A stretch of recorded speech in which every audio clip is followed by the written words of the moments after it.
Welcome to விதைகள் study centre. இந்த இனிஷியேட்டிவ்ல நம்ம என்ன பார்க்க போறோம்னா previous year questions from all subjects. அதுல நம்ம ஃபர்ஸ்ட் பார்க்க போற சப்ஜெக்ட் பாலிட்டி. பாலிட்டியில 2019 இருந்து 2024 வரைக்கும். ஸோ இவ்வளவு இயர் நடந்த எல்லா கொஸ்டின்ஸுமே டாபிக் வைஸ் உங்களுக்கு கம்பைன்டா ஒரு டிஸ்கஷன் இருக்கும். அதுல டைப்ஸ் ஆஃப் கொஸ்டின் எப்படி வரும், எப்படி அப்ரோச் பண்ணணும்னு சொல்லிட்டு ஃபர்ஸ்ட் வீடியோ நம்ம ஒன்று போட்டிருப்போம். அந்த ஃபர்ஸ்ட் வீடியோ பார்க்காதவங்க அதை பாருங்க.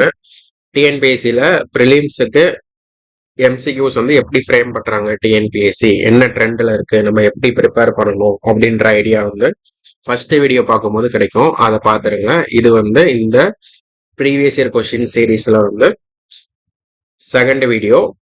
ஆக்சுவலா சப்ஜெக்ட்ல ஃபர்ஸ்ட் வீடியோ பாலிட்டில இருந்து ஸ்டார்ட் பண்றோம். 19ல இருந்து 2024 வரை நடந்த எல்லா எக்ஸாமோட subject wise topic wise compilation தான் நம்ம டிஸ்கஸ் பண்ண போறோம். அதுல 2025ல நடந்த எக்ஸாம்ஸ் மட்டும் இப்ப எவ்ரி சப்ஜெக்ட், இப்ப பாலிட்டி நம்ம ஃபர்ஸ்ட் முடிக்கிறோம்னா பாலிட்டி முடிச்சதுக்கு அப்புறம் லாஸ்டா ஒரு கிளாஸ் இல்ல ஒரு வீடியோல 2025ல நடந்த பாலிட்டி கொஸ்டின்ஸ் எல்லாமே டிஸ்கஸ் பண்ணிடலாம். ஸோ அப் டு டேட் நம்ம டிஎன்பிசியில கேட்ட எல்லாமே பார்த்துடலாம். பாலிட்டியோட வெயிட்டேஜ் என்னன்னா நார்மலா குரூப் 4, குரூப் 2, 2A ப்ரிலிம்ஸ் இதுல 15 கொஸ்டின்ஸ் கேட்குறாங்க அவுட் ஆஃப் 75. இதுவே குரூப் 1 ப்ரிலிம்ஸ்ல 40 கொஸ்டின்ஸ் கேட்குறாங்க. ஸோ பாலிட்டி படிக்காம ப்ரிலிம்ஸ் மெயின்ஸ் நம்மளால நல்லா பர்ஃபார்ம் பண்ணவே முடியாது. ஓகேவா? ஸோ பாலிட்டியில இருந்து ஃபர்ஸ்ட் ஸ்டார்ட் பண்ணிடலாம்.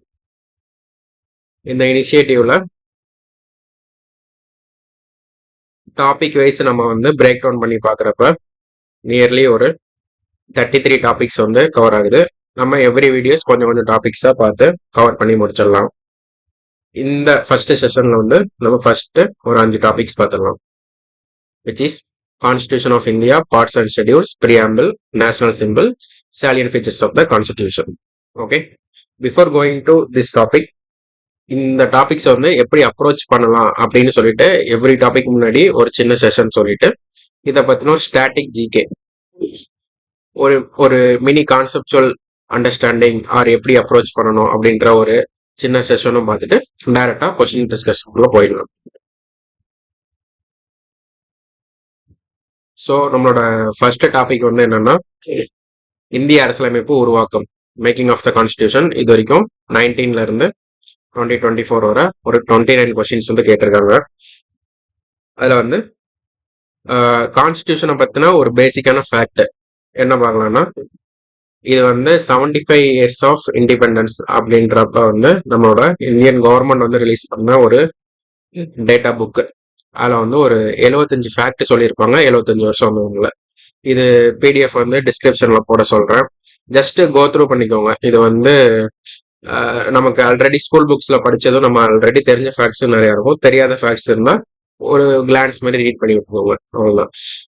இதுல கான்ஸ்டியூஷன் அசம்பிளி எப்ப ஃபார்ம் பண்ணாங்கன்னு ஒரு டேட் சொல்லியிருக்காங்க, December 6, 1946. அப்புறம் ஒரிஜினலி எவ்வளவு மெம்பர்ஸ் இருந்தாங்க, எங்க இருந்து எவ்வளவு பிரேக் டவுன் ஆகி இருந்தாங்க, பிரின்ஸ்லி ஸ்டேட்ல இருந்து எவ்வளவு வந்தாங்க, ப்ரொவின்சியல் லெஜிஸ்லேட்டிவ் அசம்பிளிஸ்ல இருந்து எவ்வளவு பேர் வந்தாங்க, இந்த மாதிரி எல்லாமே கொடுத்துருப்பாங்க.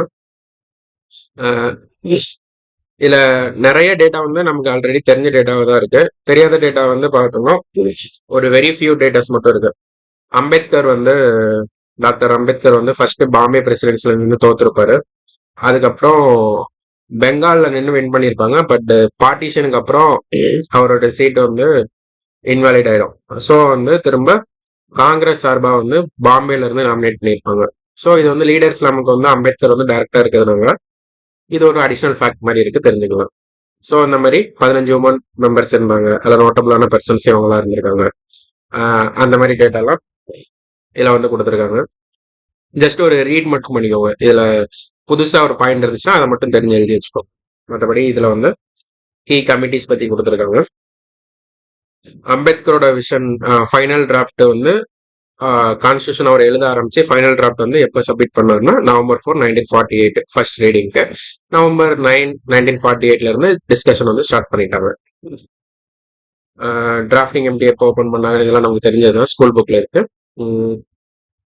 இனிஷியலா இருந்த பார்ட்ஸ் எவ்வளோ டேஸ் எழுதி முடிச்சாங்க, ஒரிஜினலே எவ்வளோ அமெண்ட்மெண்ட்ஸ் ப்ரப்போஸ் பண்ணாங்கன்னா 7635, எவ்வளோ வந்து நம்ம டிஸ்கஷன் எடுத்துட்டோம்னா 2473 அமெண்ட்மெண்ட்ஸ் வந்து கன்சிடரேஷன் பண்ணியிருக்கோம்.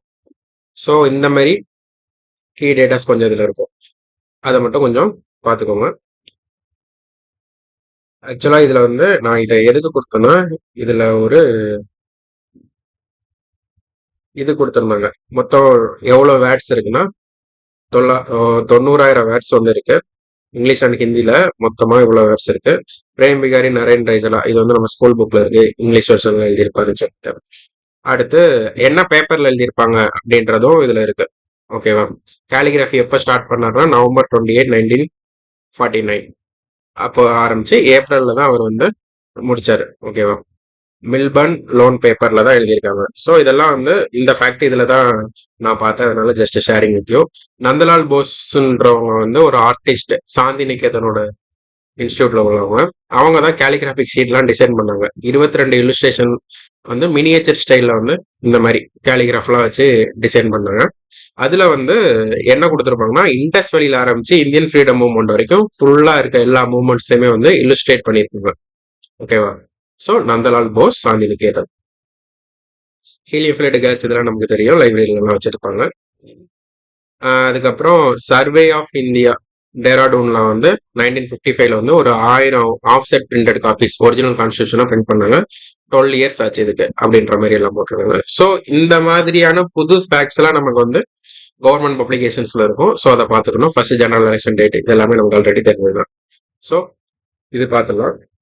அடுத்து நமக்கு வந்து கான்ஸ்டியூஷன் ஆஃப் இந்தியா, அதுக்கு வந்து கொஞ்சம் கீ ஃபேக்ட்ஸ் பார்க்கணும்னா, மேக்கிங் ஆஃப் த கான்ஸ்டியூஷனோட ஹிஸ்டாரிக்கல் இது ஒரு 2 minutesல ஓவர்வியூவா பார்த்துடலாம். எம்என் ராய், கம்யூனிஸ்ட், நமக்கு தெரியும். அவங்க தான் வந்து ஃபர்ஸ்ட் 1934ல கான்ஸ்டியூஷன் வேணும் அப்படின்னு சொல்லியிருப்பாங்க.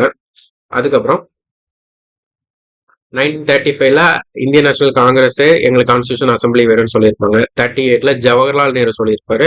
ஆக்சுவலா ஜவஹர்லால் நேரோட ப்ரொபோசல்ல என்ன சொல்லியிருப்பாங்கன்னா, கான்ஸ்டியூஷன் ஃப்ரேம் பண்ணணும், எந்த ஒரு அவுட் சைட் இன்டர்ஃபரன்ஸும் இருக்கக்கூடாது, கான்ஸ்டியூஷன் அசம்பிளியா தான் வேணும், அது எலெக்டடா தான் வேணும், அதுவும் அடல்ட் பிரான்சைஸ், வயது வந்து ஒரு வாக்குரிமை அப்படின்னு சொல்லுவாங்க. அவங்க மூலமா சூஸ் பண்ண கான்ஸ்டியூஷன் அசம்பிளி தான் சூஸ் பண்ணணும், கான்ஸ்டியூஷன் எழுதணும், அரசியலமைப்பை எழுதணும் அப்படின்னு சொல்லி 1930ல ஜவஹர்லால் நேரு சொல்லியிருப்பாங்க.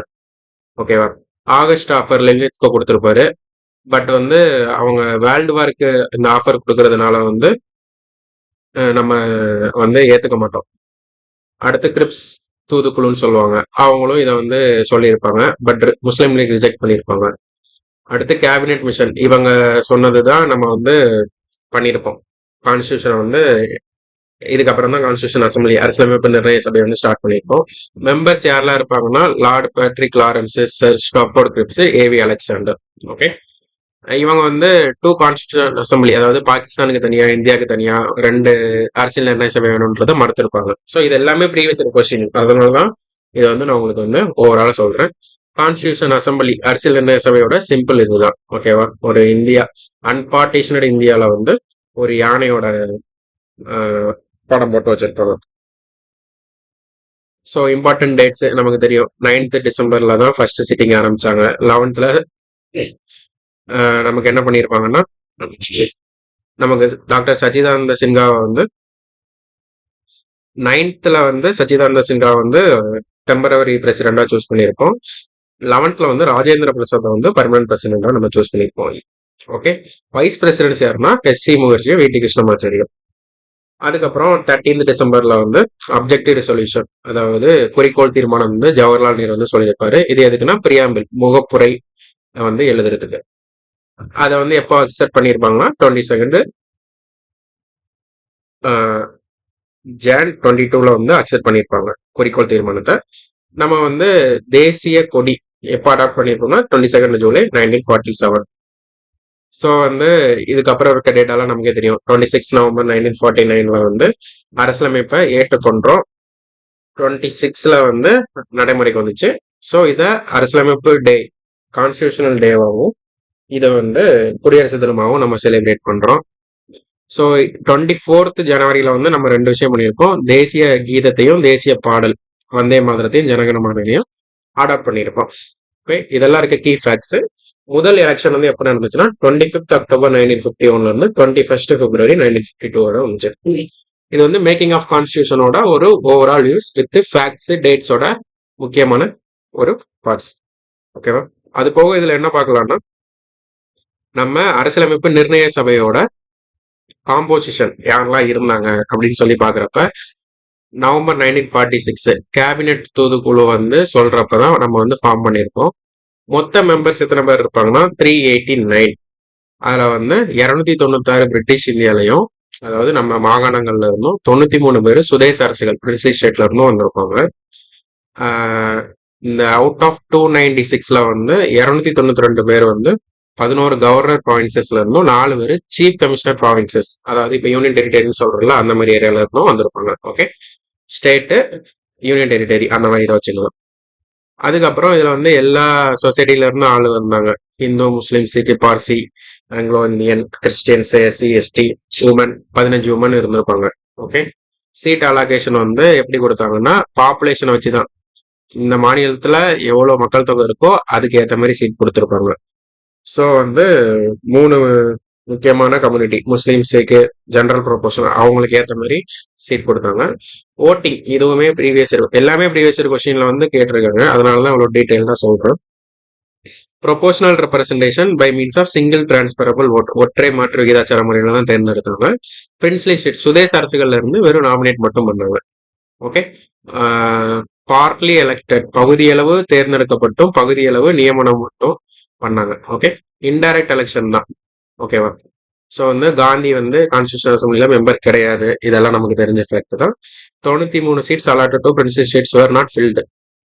ஏன்னா அவங்க வந்து கான்ஸ்டியூஷன் அசம்பிளி எங்களுக்கு வேண்டாம்னு சொல்லிட்டு இருந்ததுனால அவங்களோட 93 சீட்டும் ஃபில் ஆகல. ஸோ இதெல்லாம் வந்து அப்ப நடந்த ஒரு முக்கியமான incidents. Composition of constitution assembly யாரெல்லாம் இருந்தாங்க, எந்த மெத்தடெல்லாம் வந்து அவங்க சூஸ் பண்ணுவாங்க, யாரு இல்ல அப்படின்னு சொல்லிட்டு.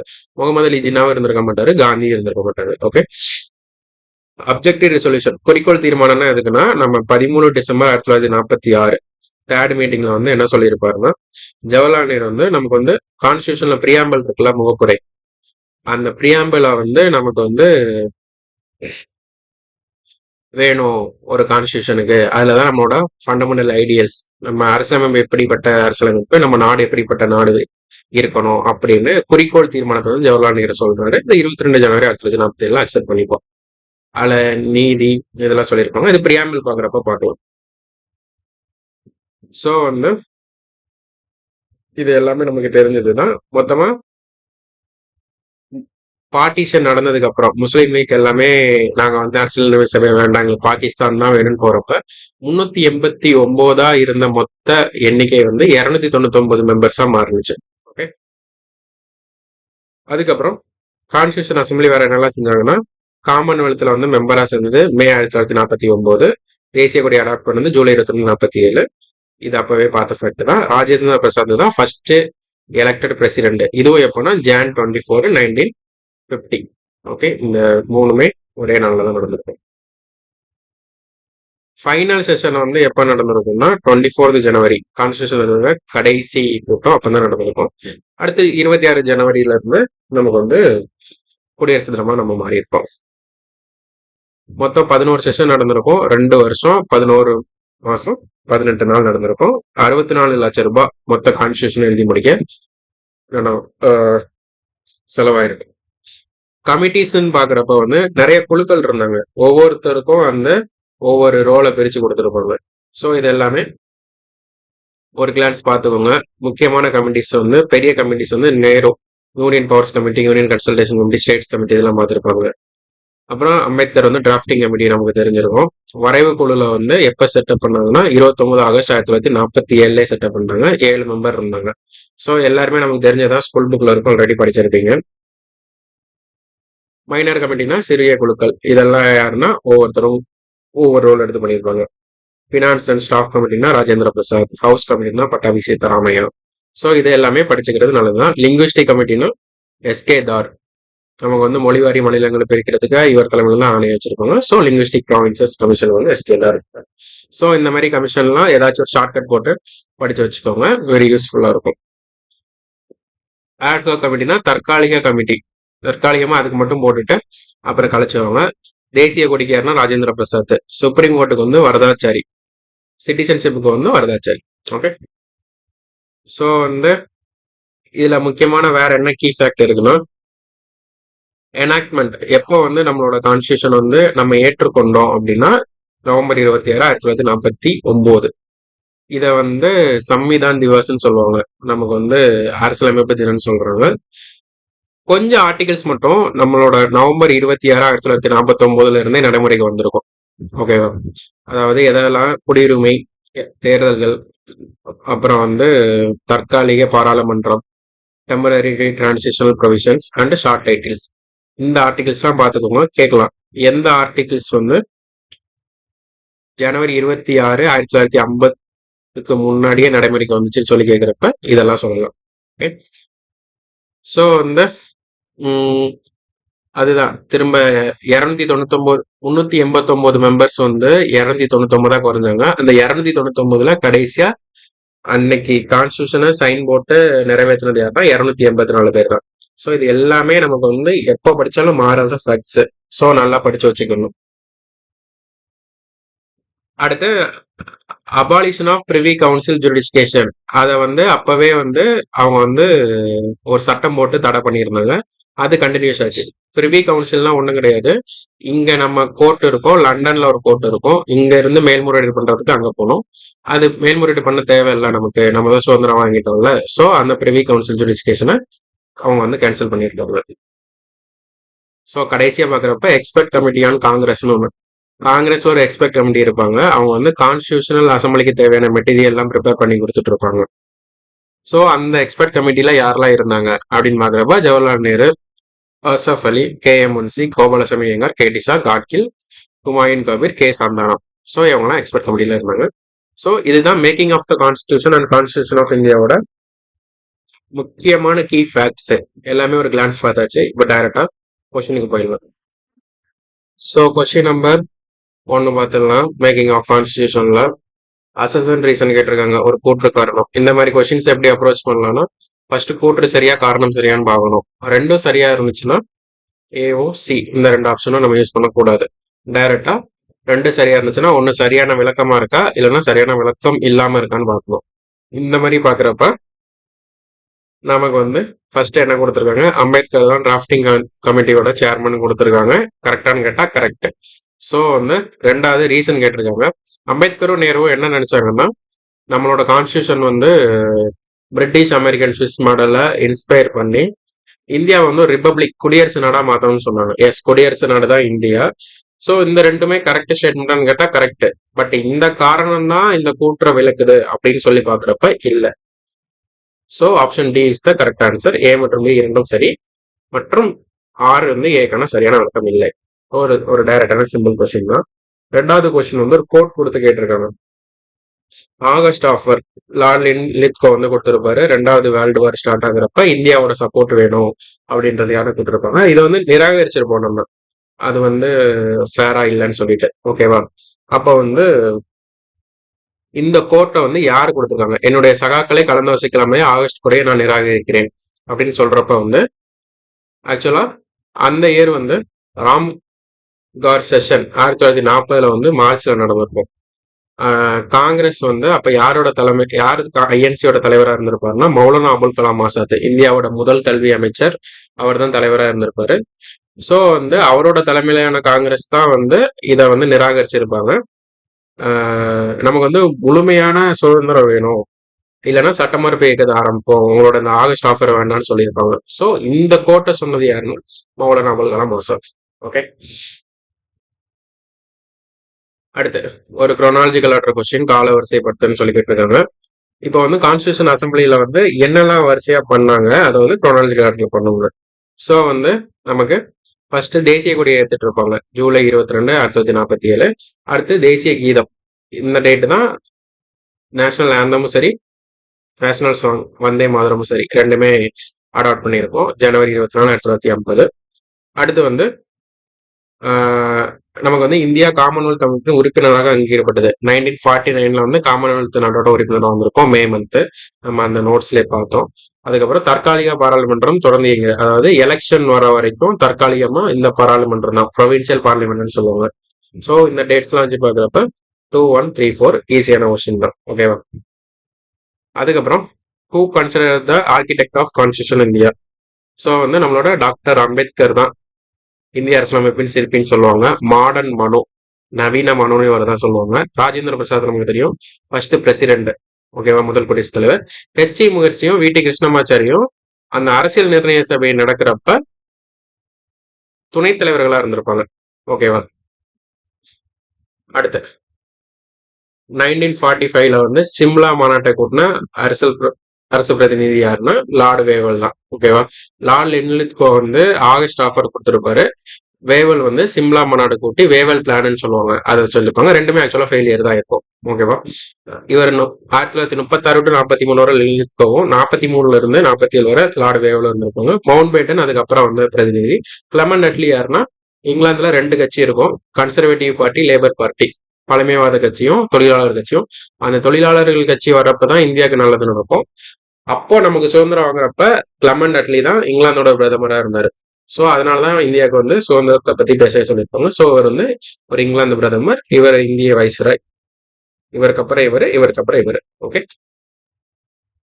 அரசியலமைப்பின் கருத்தாக்கம் முதலில் தோன்றிய நாடு. இது ரொம்ப டைரக்டான கொஸ்டின். அரசியலமைப்பு ஒரு கான்ஸ்டியூஷன் அப்படின்ற ஒரு ஐடியா கான்செப்ட் எங்க இருந்துச்சுன்னா யூஎஸ்ஏல இருந்து தான் வந்துச்சு. ஓகேவா? இது வந்து 10th சோசியல் சயின்ஸ் சிவிக்ஸ்ல ஃபர்ஸ்ட் லெசன்ல ஃபர்ஸ்ட் லைனே தான் கொடுத்துருக்காங்க. ஓகே. ஸோ வந்து நெக்ஸ்ட் இயர்ஸை மேட்ச் பண்ண சொல்லி கேட்டிருக்காங்க. இதுல வந்து நமக்கு தெரியும் 1976 42வது அரசியலமைப்பு சட்ட திருத்தம், மினி கான்ஸ்டியூஷன் சொல்லுவாங்க. ஓகேவா? 2007 மூத்த குடிமக்கள் சட்டம், சீனியர் சிட்டிசன் ஆக்ட். இதுவுமே ஸ்கூல் புக்ல பாக்ஸ் கண்டன்ல இருக்கு. 1950 இந்திய அரசியலமைப்பை ஏற்றுக்கிட்டோம் ஜனவரி 26 குடியரசு தினமா அதை தான் செலிப்ரேட் பண்றோம். 1948 யுஎன்ஓட declaration of human rights, UDHR சொல்லுவாங்க, universal declaration of human rights, உலகளாவிய மனித உரிமைகள் பிரகடனம். எப்ப ரிலீஸ் பண்ணாங்கன்னா டிசம்பர் 10. அந்த டிசம்பர் 10 தான் நம்ம இன்னைக்கு வர ஹியூமன் ரைட்ஸ் டே, மனித உரிமைகள் தினமா கொண்டாடுறோம். ஸோ மேட்ச் பண்ணா 3, 4, 2, 1. அடுத்த கொஸ்டின், அரசியல் சாசன நிர்ணய சபையை மாநில சட்டமன்றத்தின் உறுப்பினர் மறைமுகமாக தேர்ந்தெடுக்கிறார்கள். எஸ், நம்ம வந்து அந்த நோட்ஸ்லயே பார்த்தோம், இன்டைரக்ட் எலெக்ஷன் தான் உங்களுக்கு. So first point correct. ரெண்டாவது என்னன்னா, காரணம் வந்து மாநில சட்டமன்றத்தின் ஒவ்வொரு சமுதாயம் தன் உறுப்பினரை ஒற்றை மாற்றத்தக்க விகிதாச்சார வாக்கு முறையில் தேர்வு செய்கிறார். இதுவும் கரெக்ட் தான். சிங்கிள் டிரான்ஸ்பரபிள் ஓட்ல தான் நம்ம சூஸ் பண்றாங்கன்னு சொன்னோம். பட் வந்து அதுக்கும் மறைமுக தேர்ந்தெடுக்கிறதுக்கும் சம்மந்தம் இருக்குமான்னு கேட்டா சம்மந்தம் இல்லை. ஸோ ரெண்டுமே கரெக்ட், சரியான காரணி அல்ல. Okay. Next 1946 British cabinet mission was headed by. யார் வந்து கேபினட் மிஷனை வந்து ரன் பண்ணா? நம்ம பார்த்தோம்ல, இவர் தான் செக்ரட்டரி ஆஃப் த ஸ்டேட். ஓகேவா? பெத்திக் லாரன்ஸ் அவரோட தலைமையில வந்திருப்பாங்க. மீதி மெம்பர்ஸ் யாருன்னா கிரிப்ஸ் மெம்பரா இருந்திருப்பாரு, ஏவி அலெக்சாண்டரும் மெம்பரா இருந்தவர். கிளமண்ட் அட்லி நம்ம பார்த்தோம், அந்த டைம்ல வந்து பிரிட்டிஷோட பிரதமர். ஓகே. அடுத்த அசிஸ்டன்டேஷன் கொஸ்டின் தான், Indian constitution is a rationally deliberated moral document. Yes, correct. அதாவது ஒரு பகுத்தறிவோட விவாதிக்கப்பட்டது. நம்ம பார்த்தோம்ல, மோர் தென் 70,000 அமெண்ட்மெண்ட் சொல்லி 2,400க்கு மேல அமெண்ட்மெண்ட் வந்து பண்ணியிருப்பாங்க. ஸோ பெரிய டிஸ்கஷன் நடந்துச்சு. ஸோ கூற்று வந்து கரெக்ட். காரணம் வந்து பல்வேறு கருத்துடைய குழுக்கள் கூடி கலந்து விவாதித்து தங்களோட ஒவ்வொரு ஒப்பந்தத்தை எட்டிய இடமே இந்திய சபையாகும். எஸ். ஸோ வந்து பல்வேறு குழுக்கள் வந்து எல்லா டிஃப்ரெண்ட் இன்ட்ரெஸ்ட் ஆஃப் குரூப்ல இருந்து வந்தாங்க. அவங்க வந்து நிறைய டிபேட் பண்ணாங்க. அதுல வந்து ஒரு நெகோசியேட்டிவ் செட்டில்மெண்ட் தான் இது. இது கரெக்டா வளர்க்குதானா? எஸ், கரெக்டா வளர்க்குது. கூற்றும் காரணமும் சரியா வளர்க்குது. So option C is the correct answer. மறுபடியும் ஒரு குரோனாலஜிக்கல் ஆர்டர். வேவல் பிளான் அப்பதான் பார்த்தோம், ஜூன் 1945 நடந்திருக்கும். இந்த வேவல் பிளானுக்கு அப்புறம் தான் சிம்லா மாநாடு நடந்திருக்கும்.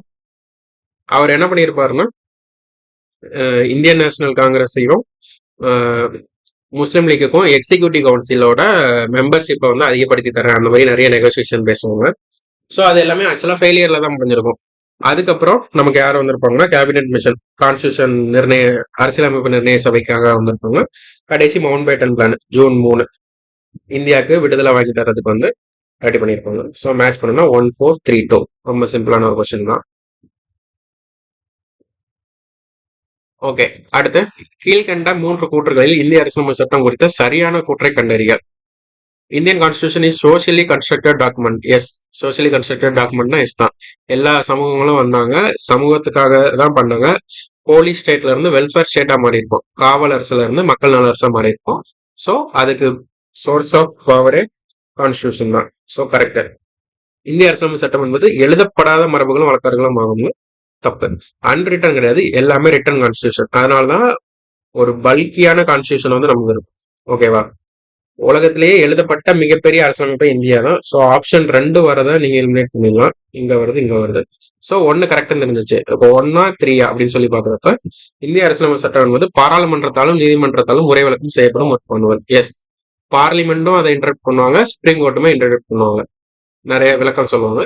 1, 3 ரெண்டுமே கரெக்ட் தான். சரியா? So option B is the correct answer. Which of the following statements are correct about Dr. Sachidananda Sinha? Sachidananda Sinha நமக்கு என்ன தெரியும், கான்ஸ்டியூஷன் அசம்பிளிலே ரொம்ப வயசான ஒரு மெம்பர். அவர் தான் தற்காலிக தலைவராக சூஸ் பண்ணியிருப்பாங்க டிசம்பர் 9.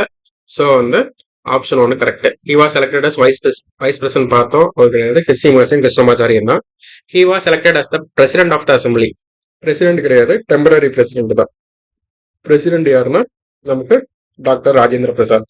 ஸோ ஆப்ஷன் 1 மட்டும் தான் correct.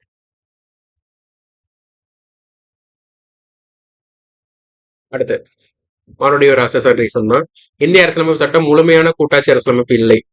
Okay, not absolute federal constitution. Federal கான்ஸ்டியூஷன்னா நம்ம வந்து யூஎஸ் ஒரு மாடல் எடுத்துக்கலாம். 50 ஸ்டேட் இருக்காங்க. அப்புறம் அங்க வந்து எப்படி இருக்கும்னா ஸ்டேட்டுக்கு ஒரு சிட்டிசன்ஷிப் இருக்கும், ஹோல் நேஷனுக்கு ஒரு சிட்டிசன்ஷிப் இருக்கும். ஸோ அவங்களோட அட்டானமில ஸ்டேட்ஸும் நேஷனோட அட்டானமில நேஷனும் இருக்கும். ஓகேவா? அப்போ வந்து முழுமையான கூட்டாட்சி இந்தியாவான்னு கேட்டா இல்ல. ஓகே, இத வந்து கேசி வேரே சொல்லியிருப்பாரு. ஓகேவா? துணிவு இல்ல கூற்று. காரணம் வந்து அமைப்பு செயல் சமநிலையானது ஒன்றியத்திற்கு வலிமை சாதகமாக இருக்கிறது. அதாவது என்னன்னா, ஏன் அது அப்சல்யூட் ஃபெடரல் கான்ஸ்டியூஷன் இல்லைன்னா, ஃபெடரல்னா எல்லாத்துக்குமே ஈக்குவல் ரைட்ஸ் இருக்கணும், மாநிலத்துக்கும் சரி ஒன்றியத்துக்கும் சரி. ஏன்னா இந்தியாவில் இருக்கிறது வந்து எப்படின்னா பேலன்ஸ், ஒன்றியத்துக்கு வந்து அதிக பவர் இருக்கு. ஓகேவா? இது எங்க இருந்து எடுத்துக்கோம்னா கனடா மாடல். ஓகே, கனடா அரசாங்கத்துல இருந்து எடுத்திருப்போம். ஸோ வந்து ஒன்றியத்துக்கு அதிக பவர் போறதுனாலே நமக்கு வந்து ஃபெடரல் கான்ஸ்டியூஷனா இருக்குமா இருக்காது. ஸோ ரெண்டுமே சரியானா ரெண்டுமே சரி. சரியா விளக்குதான்னு கேட்டா சரியா விளக்குதான் செய்யுது.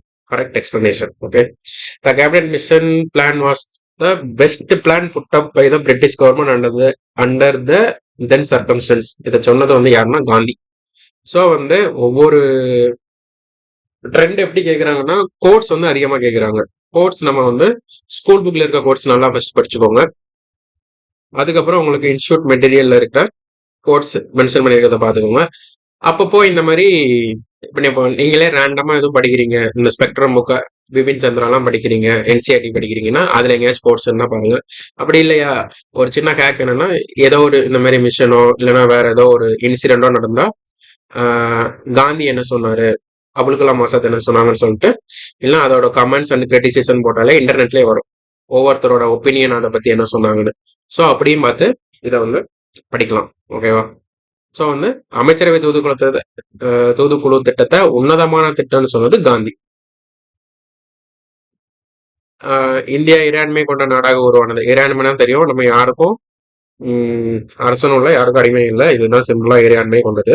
நம்மளோட டெரிட்டரிக்குள்ள நம்ம ஃபுல் பவரோட எந்த ஒரு எக்ஸ்டர்னல் இன்ஃபுளுன்ஸும் இல்லாம நம்மளே ரூல் பண்ணிக்கிறது தான் சாவரின்னு சொல்லுவாங்க, இறையாண்மை கொண்ட நாடுன்னு. எப்போ ஆச்சுன்னு ஆப்வியஸ்லி நமக்கு எப்போ சுதந்திரம் வந்துச்சோ அப்பதான். ஓகேவா? அது வரைக்கும் பிரிட்டிஷோட இன்ஃபுளுன்ஸ்ல இருந்தோம், அப்புறம் இல்லை. இந்திய மக்களுக்கு அதிகாரத்தை ஒப்படைக்கப் போகிறோம் என்ற தகவலை பொதுமக்கள் சபையில் அறிவித்தவர் யாருன்னா பிரைம் மினிஸ்டர் அட்லி தான். ஓகேவா?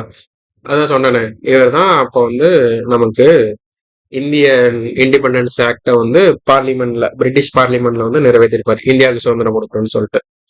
குயின் விக்டோரியா வந்து நமக்கு வந்து யாருன்னா 1857 ரிவால்ட்டுக்கு அப்புறம் ஈஸ்ட் இந்தியா கம்பெனில இருந்து, கிழக்கு இந்தியா கம்பெனிட்ட இருந்து பிரிட்டிஷ் கிரவுனுக்கு வந்து பவர்ஃபுல்லா மாறும். அந்த விக்டோரியா ப்ரொக்ளமேஷன் சொல்லுவாங்க.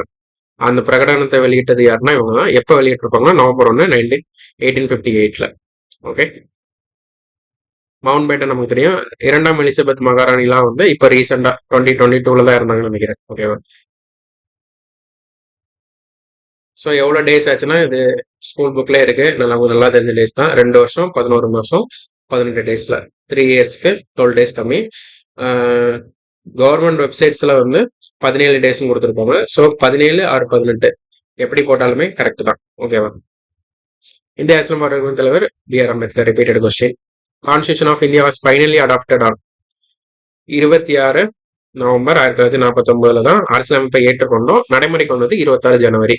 நடைமுறைக்கு வந்தனால ரிபப்ளிக் டேனும், ஏற்றுக்கொண்டனால சம்விதான் திவாஸ் அப்படின்னா அரசியலமைப்பு தினம்னு கொண்டாடுறோம். ஓகே, அமைச்சரவை தூதுக்குழுவின் உறுப்பினர்களாக இந்தியா வந்தவர்கள். ஸோ இது அப்பவே பார்த்தோம். இந்த 3 பேர் தான். Pethick Lawrence, Stafford Cripps, AV Alexander. 1946 December முதல் கூட்டம் நடைபெற்ற இக்கூட்டத்திற்கு டேஷ் வந்தீங்கன்னா சச்சிதானந்த சின்ஹா டெம்பரரி. இவர் தான் பர்மனன்ட் பிரசிடென்ட். இவர் தான் B.R. அம்பேத்கர் வரைவுகளோட தந்தை. இவர் ஃபர்ஸ்ட் பிரைம் மினிஸ்டர். இந்திய அரசு சட்டம் 1935 படி தேசிய அளவில் நீதிமன்றம் நிறுவப்பட்டது. அதன் பெயர் என்ன? ஸோ 1935 கவர்மெண்ட் ஆஃப் இந்தியா ஆக்ட்ல தான் ஃபெடரல் கோர்ட் சிஸ்டம் வந்து இந்தியாவில் கூட்டாட்சி நீதிமன்றத்தை நிறுவிப்பாங்க. சுப்ரீம் கோர்ட்டு, ஹை கோர்ட் எல்லாமே இப்ப இருக்க மாடல் வந்து எங்க இருந்து இன்ஸ்பயர் ஆயிருக்கணும்? இந்த 1935 சட்டப்படி தான். ஓகேவா? இதுல வந்து பர்மாவை இந்தியால இருந்து பிரிச்ச சட்டமும் இந்த சட்டம் தான். Okay, need for a constitution for free India was first suggested by M.N. Roy 1934ல சொல்லியிருப்பாரு. இதை அப்பவே பார்த்தோம். ஓகே, பின்வரும் எந்த குழு மைய அரசு அதிகாரமாக செயல்பட சொல்லுவது திட்டது? ஓகே, என்னன்னா கேபினெட் மிஷனோட இதுல வந்து என்ன சொல்லியிருப்பாங்கன்னா சென்ட்ரல் கவர்மெண்டோட பவரை குறைச்சிருப்பாங்க. கேபினெட் மிஷன்ல ஸ்டேட் கவர்மெண்ட், அதாவது ப்ராவின்ஸ் இருக்குல்ல, மாகாணங்களோட பவரை அதிகரிச்சிருக்காங்க. ஆனா அது நடைமுறைப்படுத்தப்படல. இப்போ கேபினெட் மிஷன் ப்ரப்போஸ் பண்ண முக்கியமான விஷயங்கள் என்னன்னா பாகிஸ்தான் ஒரு நாடு உருவாகணும் அப்படின்ற ஐடியாவை வந்து அவங்க ஏத்துக்கல. அடுத்து மாகாணங்களை வந்து 3 செக்ஷனா பிரிங்க. மதங்களோட அடிப்படையில இந்துக்கள் அதிகமா இருக்குது, முஸ்லீம்கள் அதிகமா இருக்குது, அப்புறம் பொது இடம் அப்படின்னு சொல்லி பிரிங்க அப்படின்னு சொல்லியிருந்தாங்க. இந்த government root at 3 levels: provincial, sectional and union. கவர்மெண்டே 3ஆ பிரிங்க, அந்த மாகாணங்கள்ல மதம் சார்ந்து 3ஆ பிரிங்க அப்படின்னு சொல்லியிருப்பாங்க. ஓகேவா? கான்ஸ்டியூஷன் அசம்பிளியை பத்தி சொல்லியிருப்பாங்க. சென்ட்ரல் கவர்மெண்ட் வந்து டிஃபென்ஸ் அந்த மாதிரி ஒரு நாட்டை பாதுகாக்கிற வேலையை மட்டும் பாருங்க. நாட்டை அதிகமா ஸ்டேட்டோட அட்டானமி, சுயாட்சியை வந்து இவங்களுக்கு கொடுங்க ப்ராவின்ஸுக்கு அப்படின்னு சொல்லி கொடுத்துருக்காங்க. ஆனா அது நடைமுறைப்படுத்தப்படலை. ஓகேவா? ப்ராவின்ஸ் தான் வந்து உள்நாட்டு விவகாரங்கள் ஃபுல்லாவே மாகாணங்கள் கையில கொடுத்துக்கோங்க அப்படின்னு சொல்லியிருக்காங்க. சுதேச அரசுகள் வந்து அவங்களோட ஓன் அக்ரிமெண்ட், உங்களுக்கு இங்க சேரணுமா வேண்டாமான்னு அவங்களோட கையில விட்டுறது. ஓகே, இடைக்கால அரசையும் இவங்க நிறுவனாங்க. ஸோ இதெல்லாம் கேபினட் மிஷனோட முக்கியமான ரெக்கமெண்டேஷன்ஸ். ஓகே,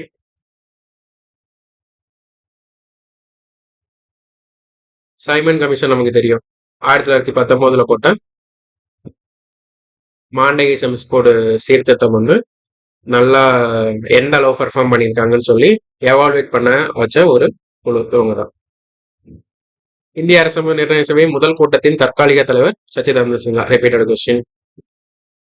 ஓகே, இந்த கொஸ்டின் எப்படி பார்க்கணும்னா இது ஆக்சுவலா ஃபண்டமெண்டல் ரைட்ஸ்ல வர ஒரு கொஸ்டின் தான். ஓகேவா? ஆர்டிகிள் 13 பத்தி சொல்லியிருக்காங்க. ஆர்டிகிள் 13 எதை பத்தி சொல்லுதுன்னா ஜுடிஷியல் ரிவ்யூ பத்தி சொல்றாங்க. ஆர்டிகிள் 13 வந்து ஃபண்டமெண்டல் டியூட்டி ரைட்ஸ்ல வந்து நமக்கு இருக்கும் பார்ட் 3ல. ஆர்டிகிள் 13 மெயினா எதை பத்தி டீல் பண்றாங்கன்னா ஏதோ ஒரு அரசு கொண்டு வர சட்டமோ ஒரு கவர்மெண்ட் ஆர்டரோ சம்திங், ஏதோ ஒரு அவங்களோட கொள்கையோ அடிப்படை உரிமைகளை மீறுற மாதிரி இருந்துச்சுன்னா, அடிப்படை உரிமைகளுக்கு பிரச்சனை தர மாதிரி இருந்துச்சுன்னா அது செல்லாதாக்கப்படும். ஓகேவா? ஸோ ஆர்டிகிள் 13 வந்து ரொம்ப முக்கியம். அதுல இருந்து கொஸ்டின்ஸ் கேட்டிருக்காங்க எது கரெக்ட் அப்படின்னு சொல்லிட்டு. கிரகண கோட்பாடு என்பது 26 ஜனவரி 1953 இயற்றப்பட்ட அரசியல் சாஸ்திர சட்டங்களை சாரும். ஸோ கிரகண கோட்பாடுனா ஒன்றும் இல்லை, நம்ம 26 ஜனவரி 1950 தான் நம்ம அரசமைப்பு சட்டம் வந்து நடைமுறைக்கு வருது. அதுக்கு முன்னாடி நிறைய சட்டங்கள் இருந்திருக்கும். ஓகேவா? பிரிட்டிஷ் டைம்ல போட்டா நிறைய சட்டங்கள் இருக்கும். அந்த சட்டங்கள் வந்து நம்மளோட அடிப்படை உரிமைகளை மீறுற மாதிரி இருந்துச்சுன்னா அது வந்து நல் அண்ட் வாய்டுன்னு சொல்லிடுவாங்க. செல்லாதாயிரும் அந்த சட்டம். இதுதான் ஆர்டிகிள் 13(1) சொல்றது. ஓகே, 13(1)னா அரசியலமைப்பு நடைமுறைக்கு வர முன்னாடி இருந்த சட்டங்கள் வந்து அடிப்படை உரிமைகளை மீறுற மாதிரி இருந்துச்சுன்னா அது செல்லாது. ஆர்டிகிள் 13(2) என்னன்னா, இப்போ அரசியலமைப்பு நடைமுறைக்கு வந்ததுக்கு அப்புறம் இப்போ பிரசண்டா நம்ம போடுற எந்த சட்டமும் நமக்கு வந்து ஃபண்டமெண்டல் ரைட்ஸை வயலேட் பண்ற மாதிரி இருந்துச்சுன்னா செல்லாதாக்கப்படும். ஸோ 13(1)னா சப்கிளாஸ் 1னா பிஃபோர் கான்ஸ்டியூஷன், சப்கிளாஸ் 2னா ஆஃப்டர் கான்ஸ்டியூஷன். அவ்வளவுதான். 13(3) இவங்க என்னன்னா, இவங்க வந்து என்னதெல்லாம் இதுக்கு வரும் அப்படின்னு சொல்றாங்க, டெஃபினிஷன் தராங்க. எந்த மாதிரி சட்டங்கள்னா, நீங்க வந்து ஒரு பாராளுமன்றத்துல ஒரு சட்டம் போட்டாலும் சரி, ஆர்டினன்ஸ் அவசர சட்டம் போட்டாலும் சரி, பைலாஸ் போட்டாலும் சரி, ரூல்ஸ் ரெகுலேஷனு நோட்டிபிகேஷனு ஜிஓ எது போட்டாலும் சரி எல்லாமே இதுக்கு கீழே தான் வரும். அடிப்படை உரிமைகளை அது மீறுற மாதிரி இருக்கக்கூடாதுன்னு சொல்லிட்டு சொல்றதுதான் ஆர்டிகிள் 13(3). ஆர்டிகிள் 13(4) என்ன சொல்றாங்கன்னா, நீங்க வந்து 368 ஓகேவா, இந்த ஆர்டிகிளை யூஸ் பண்ணி அரசியலமைப்பு சட்ட திருத்தம் பண்ணீங்கன்னா அது ஃபண்டமெண்டல் ரைட்ஸ் வயலேட் ஆகுற மாதிரி இருந்துச்சுன்னா அது இதுக்கு கீழே வராது அப்படின்னு சொல்றாங்க. பட் லேட்டரா என்னன்னா, நிறைய ஆர்டிகிள் 368 யூஸ் பண்ணி ஃபண்டமெண்டல் ரைட்ஸை வயலேட் பண்ற மாதிரி நிறைய சட்டங்கள் போட்டாங்க. எதுக்குன்னா, டிபிஎஸ்பியை வந்து நிலைநாட்டுறதுக்காக. மக்களுக்கு நான் நல்லது செய்யணும், அதனால அடிப்படை உரிமைகள் கொஞ்சம் பாதிக்கப்படுற மாதிரி இருந்தாலும் நான் பண்ணணும்னு சொல்லிட்டு அப்ப இருக்க கவர்மெண்ட் நிறைய போட்டாங்க சட்டங்கள். அதனாலதான் என்ன பண்ணாங்கன்னா, கோலக்நாத் கேஸ் 1967 அந்த கேஸ்ல என்ன சொல்லியிருப்பாங்கன்னா, ஃபண்டமெண்டல் ரைட்ஸை வந்து நீங்க ஆர்டிகிள் 368 யூஸ் பண்ணி ஒன்றும் அமெண்ட்லாம் பண்ண முடியாது அப்படின்னு சொல்லியிருப்பாங்க. ஓகேவா, புரிஞ்சிருக்கும்னு நினைக்கிறேன். இப்போ வந்து ஸ்டேட்மெண்ட் பாக்குறப்ப கிரகண கோட்பாடுனா இதுக்கு முன்னாடி வந்து அரசியல் சாசனம் வர்றதுக்கு முன்னாடி உள்ள சட்டங்களா? S, correct. அரசியல் சாசனம் வந்த பிறகு முன்னுள்ள சட்டங்கள் மீது ஒரு நிழல்பட்டு கிரகண கோட்பாடு மீது அரசியலமைப்பு ஒத்து போகாது இது. எஸ். இப்ப என்னன்னா, எக்லிப்ஸ்னா ஒண்ணும் இல்ல, நமக்கு வந்து ஒரு இதை மறைக்கிறது தான் எக்லிப்ஸ். ஓகேவா, சோ வந்து செகண்ட் ஸ்டேட்மெண்ட் கரெக்ட். அடுத்து, the all laws govern by article 13(1) and 13(2) are pre constitutional law. இல்ல 13(1) மட்டும்தான் ப்ரீ கான்ஸ்டியூஷனல் லா, 13(2) வந்து போஸ்ட் கான்ஸ்டியூஷனல் லா, அரசியலமைப்பு நடைமுறைக்கு வந்த அப்புறம் உள்ளது. ஸோ 1, 2 மட்டும்தான் கரெக்ட். எவ்வளவு டேஸ்னா 17 ஆர் 18. கவர்மெண்ட் வெப்சைட்ல எல்லாம் 17 தான் கொடுத்துருக்காங்க, ஸ்கூல் புக்ல 18 இருக்கு. ரெண்டுல எது ஆப்ஷன் வந்தாலும் கரெக்ட் தான். Okay. March 1947 Mountbatten replaced as viceroy of India. அப்பவே பார்த்தோம், வேவலுக்கு அப்புறம் வந்தது மவுண்ட் பேட்டன், வேவலுக்கு முன்னாடி லின்லித் வந்திருப்பாங்க. ஸோ மேக்கிங் ஆஃப் கான்ஸ்டியூஷன் இல்ல கான்ஸ்டியூஷன் ஆஃப் இந்தியால ஒரு 29 கொஸ்டின்ஸ் ஃபுல்லா பார்த்தாச்சு. Next we are going to sources of Indian constitution. சோர்சஸ்னா ஒன்றும் பெருசா இல்லை, எங்க இருந்து எந்த கண்ட்ரில இருந்து நம்ம என்னெல்லாம் எடுத்திருப்போம் அப்படின்றது தான். அதுக்கு வந்து நம்ம மேஜரா எடுத்தது வந்து 1935 ஆக்ட் தான். இந்திய அரசு சட்டம் 1935 இருந்து அதிகமாக எடுத்திருப்போம். இதை வந்து கார்பன் காப்பினே சொல்லுவாங்க. இதோட கார்பன் காப்பி தான் நம்மளோட இப்ப இருக்க பிரசன்ட் அரசியலமைப்புன்னு சொல்லுவாங்க. ஒரு பல்கி சைஸ் ஆன கான்ஸ்டியூஷன் வர்றது காரணமே இதுல இருக்க நிறைய ப்ரொவிஷன்ஸ் நமக்கு இப்போ எதெல்லாம் வேணுமோ அந்த மாதிரி எடுத்திருப்போம். ஸோ இதுல வந்து என்னெல்லாம் எடுத்திருப்போம்னா, ஃபெடரல் ஸ்ட்ரக்சர் அந்த கூட்டாட்சி முறை எடுத்திருப்போம், கவர்னர் எடுத்திருப்போம், நீதிமன்றத்தை எடுத்திருப்போம், பப்ளிக் சர்வீஸ் கமிஷன்ஸ் அரசு தேர்வாணையங்களை எடுத்திருப்போம், எமர்ஜென்சி ப்ரொவிஷன்ஸ் இங்க இருந்து தான் எடுத்திருப்போம். Very very important. ஓகேவா, அவசர காலம் இல்ல நெருக்கடி நிலைன்றத இங்க இருந்து தான் எடுத்திருப்போம். அப்புறம் அட்மினிஸ்ட்ரேஷன் எப்படி பண்ணணும். இந்த எமர்ஜென்சி எடுத்தது 1935 கவர்மெண்ட் ஆக்ட். எமர்ஜென்சி அப்போ ஃபண்டமெண்டல் ரைட்ஸ் எல்லாம் சஸ்பெண்ட் ஆகும்னு சொல்றது வந்து ஜெர்மனி, அதாவது வெய்மர் கான்ஸ்டியூஷன் சொல்லுவாங்க, ஜெர்மனில இருந்து எடுத்திருப்போம். ஓகே. பிரிட்டிஷ்ல இருந்து பார்லிமெண்ட் எடுத்திருப்போம், ரூல் ஆஃப் லா சட்டத்தின் அச்சு, சட்டமேற்று முறை, ஒற்றை குடியுரிமை, கேபினட் சிஸ்டம் அமைச்சரவை இது, அப்புறம் ரிட்ஸ். ஸோ நீதி பேராணைகள் இருக்குல்ல, அது பிரிட்டிஷ்ல இருந்து எடுத்திருப்போம். இது முக்கியம். அடுத்து பார்லிமெண்டரி சிறப்பு உரிமைகள், பைகாமரலிசம், ஈரவைகள் கொண்டது, இதெல்லாமே இங்க இருந்தா யூஎஸ்ல இருந்து என்னெல்லாம் எடுத்துட்டு போனா ஒரு நேச்சர் இருக்கும். எதெல்லாம் பொதுமக்களுக்கு வந்து நல்லது அதிகமா இருக்கிற மாதிரி, கான்ஸ்டியூஷனுக்கு அதிக பவர் இருக்கிற மாதிரி கொடுக்கறதுலாம் யூஎஸ். எதெல்லாம் சென்ட்ரல் கவர்மெண்ட்டுக்கு அதிக பவர் கொடுக்குற மாதிரி இருக்கும் அதெல்லாம் கனடியனா இருக்கும். பார்த்தோம்னா fundamental rights, independent of judiciary, judicial review, குடியரசுத் தலைவரை பதவி நீக்கம் பண்றது, சுப்ரீம் கோர்ட் ஹைகோர்ட் ஜட்ஜஸ் பதவி நீக்கம் பண்றது, வைஸ் பிரசிடென்டோட பதவி, இது எல்லாமே அமெரிக்கால இருந்து எடுத்திருக்கோம். கான்ஸ்டியூஷன்ற ஒரு கான்செப்ட் அமெரிக்கால இருந்து தான் எடுத்திருப்போம். ஓகேவா? அடுத்த ஐரிஷ் கான்ஸ்டியூஷன் அயர்லாந்துல இருந்து எடுத்தது. டிபிஎஸ்பி இங்க தான் எடுத்திருப்போம். ராஜ்யசபாக்கு வந்து ஒரு 12 மெம்பர்ஸை வந்து குடியரசுத் தலைவர் வந்து நாமினேட் பண்ணுவாரு. அது அயர்லாந்துல இருந்து தான் எடுத்திருப்போம். எலெக்ஷன் ஆஃப் பிரசிடென்ட், குடியரசுத் தலைவரோட தேர்தல் முறையும் அயர்லாந்துல இருந்து தான் எடுத்திருப்போம். கனடால வந்து ஸ்ட்ராங் சென்டர், வலிமையான மத்திய அரசு இங்க தான் இருந்திருக்கும். எஞ்சிய அதிகாரங்கள் ஷெட்யூல் 7ல யூனியன் லிஸ்ட், ஒன்றிய பட்டியல், மாநில பட்டியல், பொதுப்பட்டியல், எஞ்சிய அதிகாரங்கள் இருக்கும். அந்த எஞ்சிய அதிகாரங்கள் ஃபுல்லா சென்ட்ரல்ல தான் இருக்குன்னு சொல்லிட்டு கனடால இருந்து எடுத்திருக்கோம். அப்பாயின்மெண்ட் ஆஃப் ஸ்டேட் கவர்னர்ஸ், அதுவும் கனடால இருந்து தான் எடுத்திருப்போம். சென்ட்ரல் கவர்மெண்ட் தான் ஸ்டேட்டுக்கு கவர்னர் எடுத்துக்கணும். அட்வைசரி ஜுடிஷியேஷன் ஆஃப் சுப்ரீம் கோர்ட்டோட ஆலோசனை கூறும் அமைப்பு. ஸோ இது எல்லாமே கனடால இருந்து தான் எடுத்துப்போம். இந்த நாளையுமே நீங்க பாத்தீங்கன்னா சென்ட்ரல் கவர்மெண்ட்டுக்கு பவர் கொடுக்குற மாதிரியே இருக்கும். ஓகே. அப்புறம் ஆஸ்திரேலியா, பொதுப்பட்டியல ஆஸ்திரேலியா இருந்து எடுத்திருப்போம். ஃப்ரீ ட்ரேட் அண்ட் காமர்ஸ், வர்த்தகத்தை பத்தி அங்க இருந்து எடுத்திருப்போம். பார்லிமெண்ட்ல வந்து ஜாயிண்ட் சிட்டிங், கூட்டம் நடக்கும்ல, ஆர்டிகல் 108.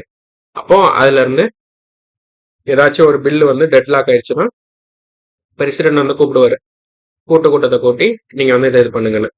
வரதட்சணை ஒழிப்பு சட்டம்லாம் இதைப்படி தான் பண்ணியிருப்பாங்க. ஸோ வந்து ஆஸ்திரேலியால இருந்து தான் அந்த கூட்டத்தை எடுத்து. வெய்மர் கான்ஸ்டியூஷன் ஆஃப் ஜெர்மனி, அதாவது முன்னாடியே சொன்னேன், எமர்ஜென்சி அப்ப ஃபண்டமெண்டல் ரைட்ஸ் சஸ்பெண்ட் ஆகுறது வந்து வெய்மர் தான். அப்புறம் சோவியத் ரஷ்யா, அடிப்படை கடமைகள் 1946, 1976 42nd அமெண்ட்மெண்ட்ல வந்து அடிப்படை கடமைகளை சேர்த்திருப்பாங்க. அதுக்கப்புறம் ரஷ்ய புரட்சி 1917 ஒரு 3 நீதியை சேர்த்திருப்பாங்க. சோசியோ எக்கனாமிக், பொலிட்டிக்கல், சமூக பொருளாதார அரசியல் நீதியை வந்து முகப்புறையில சேர்த்திருப்பாங்க. பிரெஞ்சு கான்ஸ்டியூஷன்ல இருந்து ரிபப்ளிக் என்ற கான்செப்டும் 1789 பிரெஞ்சு புரட்சியில லிபர்ட்டி, ஈக்வாலிட்டி, ஃப்ரெட்டர்னிட்டி, சுதந்திரம், சமத்துவம், சகோதரத்துவன்ற வார்த்தைகளை அங்க இருந்து எடுத்திருப்பாங்க. சவுத் ஆப்பிரிக்கானாலே அமெண்டிங் ஆர்டிகல் 368 இருக்குல்ல, அது அங்க இருந்து எடுத்திருப்பாங்க. ராஜ்யசபா மெம்பருக்கு எலெக்ஷன்ஸ் இங்க இருந்து எடுத்திருப்பாங்க. ராஜ்யசபா மெம்பர் நாமினேஷனை வந்து ஐரிஷ்ல எடுத்திருப்பாங்க. ஓகேவா? ஜாப்பனீஸ் கான்ஸ்டியூஷன்ல வந்து ப்ரொசீஜர் எஸ்டாப்ளிஷ்டு பை லா அப்படின்னா ஒண்ணும் இல்ல, 2 இருக்கு. Due process of law, procedure established by law. Procedure established by லானா சட்டத்துல என்ன இருக்கோ அதை மட்டும்தான் நம்ம பண்ணணும். டியூ ப்ராசஸ் ஆஃப் லானா சட்டம் ஒண்ணு சொல்லும், ஆனா நியாயம் ஒண்ணு சொல்லும், நியாயத்துக்காக சொல்றது. இது வந்து ஜப்பான்லயும், இது வந்து யூஎஸ்ல இருந்து எடுத்துரும். ஓகே. ஸோ இதான் sources of the Indian constitution. Questions பார்த்துடலாம். ஒரு 11 கொஸ்டின்ஸ் இருக்கு. டிபிஎஸ்பி எங்க இருந்து எடுத்தாங்கன்னா அயர்லாந்துல இருந்து தான் எடுத்துப்போம். கீழ்கண்ட நாடுகளில் எந்த நாட்டின் தேர்தல் முறையின இந்தியா எடுத்துக்கொண்டது? United kingdom. ஓகேவா? எலக்டோரல் சிஸ்டம் வந்து நம்ம வந்து இங்கிலாந்து வந்து தான் எடுத்திருப்போம்.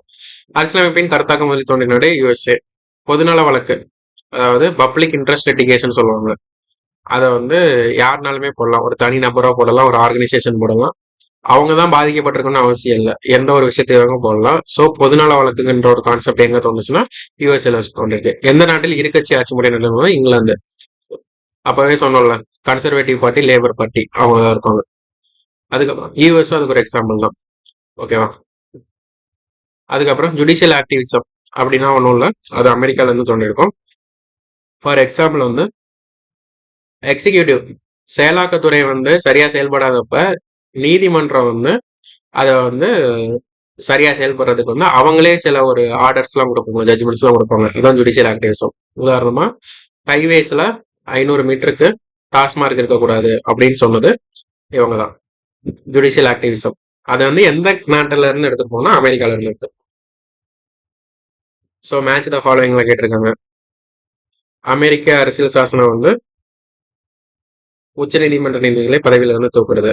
ஜெர்மனியோட வெய்மர் அரசியல் சாசனம் வந்து நெருக்கடி காலத்தில் அரசு. பிரிட்டிஷ்னா ஒற்றை குடியுரிமை.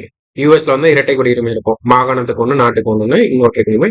ஐரிஷ்னா அயர்லாந்து பாராளுமன்றத்தின் மேலவைக்கு பிரதிநிதிகள் நியமனம். Okay, nomination Rajya Sabha members. So 1 2 3 4 அப்படியே தான் மேட்ச் ஆயிருக்கு. ஓகே, இந்தியாவில் நீதி புனராய்வு, அதாவது ஜுடிஷியல் ரிவ்யூன்னு சொல்லுவாங்க. ஓகேவா, ஆர்டிகல் 13 பார்த்தோம்ல, அதுதான் பற்றிய கீழ்காண்பவற்றுள் எது எவை சரி. நீதி புனராய்வு என்ற கருத்து அமெரிக்காவில் இருந்து வந்தது. கரெக்ட் தான். ஒன்றிய மற்றும் மாநில சட்டங்கள் இரண்டும் உச்ச நீதிமன்றம், இதுவும் கரெக்ட் தான். அரசியலமைப்பு சட்டப்பிரிவு 13B நீதிபதியை மறுவாய்வு செய்வதை தடுக்கிறது. ஆக்சுவலா 13B வந்து அப்படி ஒரு ஆர்டிகல் வந்து இதெல்லாம் சொல்லவே இல்லை. அப்படி ஒரு ஆர்டிகலே இல்லை. ஓகேவா, நீதித்துறை மறுஆய்வு செய்வதெல்லாம் எதுவுமே தடுக்கல. ஓகே, ஸோ ஆப்ஷன் 1 and 2 மட்டும்தான் கரெக்ட்.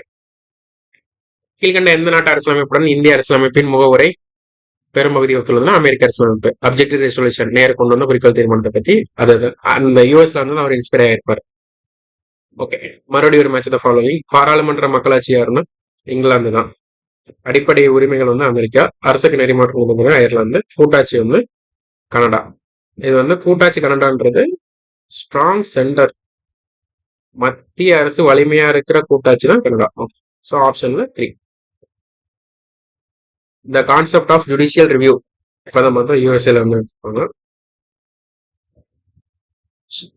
அட்டவணைகள் மற்றும் பகுதிகள், ஷெட்யூல்ஸ் அண்ட் பார்ட்ஸ். இதுல வந்து நமக்கு 1950 ஜனவரி 26 அப்ப 395 ஆர்டிகல்ஸ் இருந்துச்சு, 22 பகுதிகள் பார்ட்ஸ் இருந்துச்சு, 8 அட்டவணைகள் ஷெட்யூல்ஸ் இருந்துச்சு. ஓகேவா, அதுக்கடுத்து அமெண்ட்மெண்ட் பண்றப்ப இப்ப பிரசண்டா 25 பார்ட்ஸும் 12 ஷெட்யூல்ஸும் இருக்கு. ஓகே, இதெல்லாம் ஆல்ரெடி உங்களுக்கு தெரிஞ்சதுதான். ஷார்ட்கட்ஸ் எல்லாமே பார்த்துருப்பீங்க. டியர்ஸ் ஆஃப் ஓல்டு பிஎம் அப்படின்னு சொல்லிட்டு ஷெட்யூல்ஸை வந்து எப்படி ஞாபகம் வச்சுக்கலாம் அப்படின்னு சொல்லிட்டு. ஸோ வந்து நம்ம ஒரு ஓவர்வியூ மட்டும் பார்த்துட்டு நேரா ப்ரீவியஸ் கொஸ்டின்ஸ் பார்த்துடலாம். ஃபர்ஸ்ட் ஷெட்யூல் என்ன சொல்றாங்கன்னா, ஸ்டேட்ஸ் அண்ட் யூனியன் டெரிட்டரிஸோட எல்லைகள், ஆர்டிகல் 1 and 4. ரெண்டாவது அட்டவணை எதை சொல்றாங்கன்னா, எமால்மெண்ட்ஸ், அலவன்ஸ், அவங்களோட சேலரிஸை பத்தி சொல்றாங்க. யாருக்கு? பிரசிடென்ட்டுக்கு, கவர்னருக்கு, மக்களவை ஓட சபாநாயகர், துணை சபாநாயகருக்கு, ராஜ்யசபாவோட தலைவர், துணைத் தலைவருக்கு. அப்புறம் அதே மாதிரி நம்ம சட்டமன்றத்திலையும் supreme court judges, high court judges, இந்திய தலைமை கணக்கு தணிக்கையாளர், comptroller and auditor general of India. So articles எல்லாம் ரெலவெண்டா இருக்கு. ஸோ இவங்களோட சம்பளத்தை பத்தி சொல்றதுதான் ரெண்டாவது ஷெட்யூல். மூணாவது ஷெட்யூல் வந்து ஓட்ஸ் அண்ட் அஃப்ரிமேஷன், அவங்களோட உறுதிமொழி, மினிஸ்டர்ஸ், அதுக்கப்புறம் ஜட்ஜஸ், எம்பிஸ், அவங்களோட உறுதிமொழி, சிஏஜியோட உறுதிமொழியை சேர்த்து. நாலாவது ஷெட்யூல்ல வந்து சொல்லியிருக்காங்கன்னா, ராஜ்யசபாவுக்கு வந்து மக்கள் தொகை அடிப்படையில எப்படி சீட்டை கொடுக்கலாம் அப்படின்னு சொல்லி ஆர்டிகல் 4(1), ஆர்டிகல் 80(2). அடுத்து 5th ஷெட்யூல், இதுல வந்து எதை பத்தி சொல்லியிருக்காங்கன்னா, அட்டவணைப்படுத்தப்பட்ட பகுதிகளோட அட்மினிஸ்ட்ரேஷனை பத்தி சொல்றாங்க. முக்கியமா ஷெட்யூல் ட்ரைபல் ஏரியாவை பத்தி, பழங்குடியினரோட வாழ்ற பகுதிகளோட நிர்வாகத்தை பத்தி சொல்றாங்க. அதுல சொல்லப்படாத ஒரு 4 ஸ்டேட், ஏடிஎம் ஸ்கொயர்னு சொல்லுவாங்க, அஸ்ஸாம், திரிபுரா, மேகாலயா, மிசோரம். இந்த 4 மாநிலங்களுக்கும் உள்ள அட்மினிஸ்ட்ரேஷனை பத்தி சொல்றது 6வது ஷெட்யூல். 7வது ஷெட்யூல் வந்து டிவிஷன் ஆஃப் பவர்ஸ்ன்னு சொல்லுவாங்க, அதாவது மத்திய பட்டியல், மாநில பட்டியல், பொது பட்டியல்னு. இந்த சப்ஜெக்ட்ஸ் வந்து லேட்டஸ்டா லட்சுமிகாந்த்ல என்ன வழி இருக்கோ அதை பார்த்துக்கோங்க. ஓகேங்களா. அடுத்து 8வது ஷெட்யூல் வந்து மொழிகளை பத்தி சொல்றது. ஓகே, ரெகக்னைஸ்டு லாங்குவேஜஸ், டோட்டல் வந்து 22 லாங்குவேஜஸ் இருக்கு, அதை பத்தி சொல்றாங்க. 9வது ஷெட்யூல் வந்து இது வந்து நமக்கு வந்து ஃபர்ஸ்ட் அமெண்ட்மெண்ட், முதல் அரசியலமைப்பு சட்ட திருத்தப்படி தான் இந்த அட்டவணையை வந்து சேர்த்துருப்பாங்க. என்னன்னா, இப்போ ஆர்டிகல் 31B இன்சர்ட் பண்ணியிருப்பாங்க, இந்த 9th ஷெட்யூல் வந்து இன்சர்ட் பண்ணியிருப்பாங்க. என்ன விஷயம்னா, ஆர்டிகல் 13 பார்த்தோம்ல, நீதி புனராய்வு, சில சட்டங்கள் வந்து நமக்கு ஃபண்டமெண்டல் ரைட்ஸை வயலேட் பண்ற மாதிரி இருந்துச்சுன்னா அது வந்து செல்லாதாக்கப்படும். யாராலன்னா சுப்ரீம் கோர்ட்டால, ஹை கோர்ட்டால. இப்போ அந்த சில சட்டங்கள் வந்து நிறைவேற்றணும். உதாரணமா லேண்ட் ரிஃபார்ம், நிறைய லேண்டை வந்து கேசவானந்த பாரதி கேஸே அந்த கேஸ் தான். அப்போ வந்து நிறைய லேண்ட் வந்து ஒருத்தர்கிட்டே இருக்கும், அதை பிரிச்சு மக்களுக்கு கொடுக்கணும் அப்படின்றதுதான் அந்த கேஸ். ஆனா நமக்கு 1978 44வது சட்ட திருத்தம் வர ரைட் டு ப்ராப்பர்ட்டி, அதாவது சொத்து வச்சிருக்கிறதுக்கான உரிமை, அதாவது நிலம் வச்சிருக்கிறதுக்கான உரிமை வந்து ஒரு அடிப்படை உரிமையா இருந்துச்சு. ஸோ அதை வந்து நம்மளால எடுக்க முடியல. அதை எடுக்கிற கவர்மெண்ட் வந்து ஒரு நல்ல விஷயம் பண்றதுக்காண்டி லேண்ட் எடுக்கிறதுக்கு ஃபண்டமெண்டல் ரைட்ஸ் வயலேட் பண்ணுதுன்னு சொல்லிட்டு நம்மளால எடுக்க முடியல. ஸோ வந்து நம்ம என்ன பண்றோம்னா 9th ஷெடியூல்னு ஒன்று கொண்டு வந்துரு. அதுல இந்த லேண்ட் ரிஃபார்ம்ஸ், நம்மளோட தமிழ்நாடு கவர்மெண்டோட 69% ரிசர்வேஷன் எல்லாமே இதுல தான் இருக்கு. ஓகேவா? ஸோ வந்து இந்த மாதிரி ஒரு அட்டவணையை உருவாக்கி அது வந்து எதுனா ஜுடிஷியல் ஸ்க்ரூட்டினிட்டி, அதாவது நீதி மறு சீராய்வு செய்யறதுல இருந்து பாதுகாப்பு கொடுக்கறது தான் இந்த அட்டவணை. ஆனா இப்ப பிரசண்டா சுப்ரீம் கோர்ட்டோட ஜட்ஜ்மெண்ட் படி 9th ஷெடியூல்ல இருக்க சட்டங்களும் நீதி புனராய்வுக்கு உட்பட்டதுதான். ஓகேவா? 10வது ஷெடியூல் வந்து கட்சி தாவல் தடை சட்டம். ஓகே, 52வது சட்ட திருத்தம் 1985ல ஃபார்மர் பிஎம் ராஜீவ் காந்தியோட பீரியட்ல கொண்டு வந்திருப்பாங்க. ஆன்டி டிஃபெக்ஷன் லான்னு சொல்லுவாங்க. ஒரு கட்சியில இருந்து வின் பண்ணிட்டு இன்னொரு கட்சிக்கு மாறுறது. ஸோ அது 10வது ஷெடியூல். 11வது ஷெடியூலும் 12வது ஷெடியூலும் பஞ்சாயத்து முனிசிபாலிட்டியை பத்தி சொல்றது. 73வது சட்ட திருத்தம், 74வது சட்ட திருத்தம். பஞ்சாயத்துக்கு 29 ஃபங்க்ஷனல் ஐட்டமும்,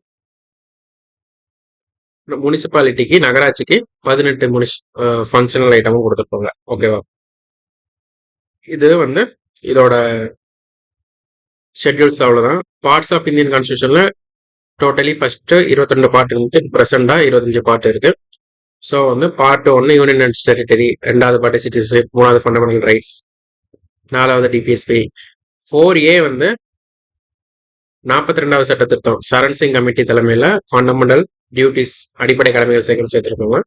பார்ட் 5 யூனியன் கவர்மெண்ட் பத்தி சொல்றாங்க. Part 6 state government. பார்ட் 7 வந்து அந்த டைம்ல பிரிட்டிஷ் பீரியட்ல பார்ட் ஏபிசி ஸ்டேட்ஸ் சொல்லி பிரிச்சு வச்சிருப்பாங்க.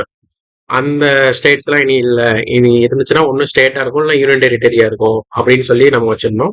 ஸோ 7வது சட்ட திருத்தத்து மூலமா இந்த பார்ட்டியெல்லாம் டெலீட் பண்ணிட்டாங்க. இப்போ வந்து பார்ட்டியல் இல்ல. 8வது வந்து யூனியன் டெரிட்டரி.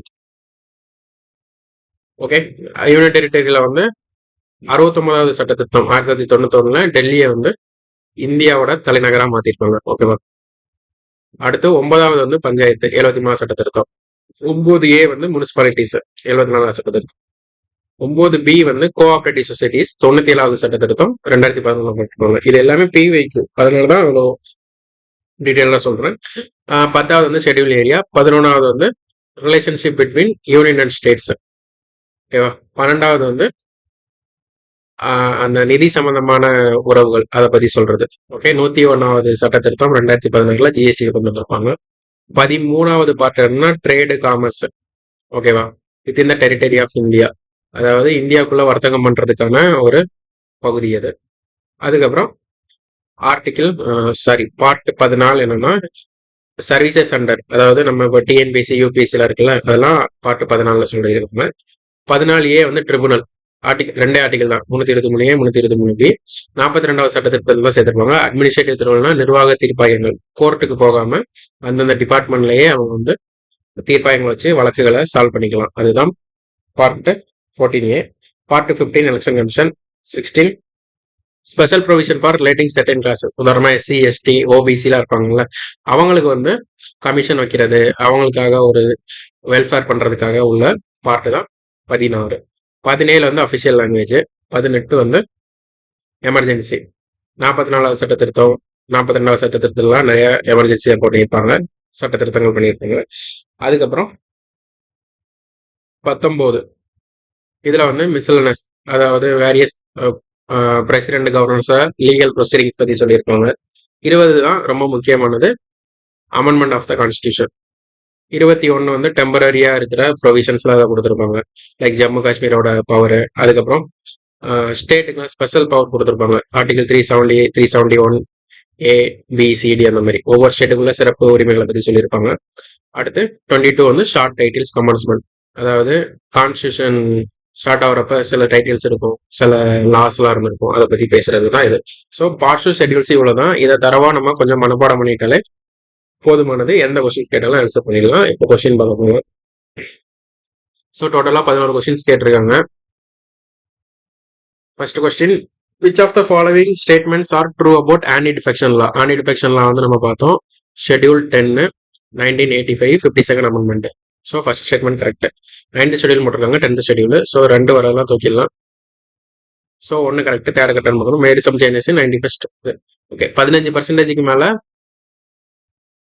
அமைச்சர்களோட எண்ணிக்கை, மினிஸ்டர்ஸோட எண்ணிக்கை இருக்கக்கூடாது அப்படின்னு சொன்னதான் 91வது ஆவணம் 2003. ஸோ ஒன்றும் கரெக்ட், ஒன்றும் கரெக்ட்.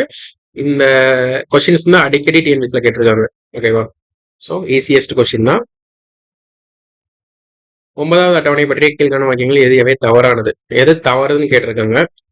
ஸோ 9வது அட்டவணை நம்ம அசாதாரண அம்சம், அன்யூஸ்வல் ஃபீச்சர். எஸ் கரெக்ட் தான். ஏன்னா வந்து நமக்கு வந்து ஜுடிஷியல் ரிவ்யூக்கே அது வராது சொல்லி வச்சிருப்பாங்க. ஓகேவா?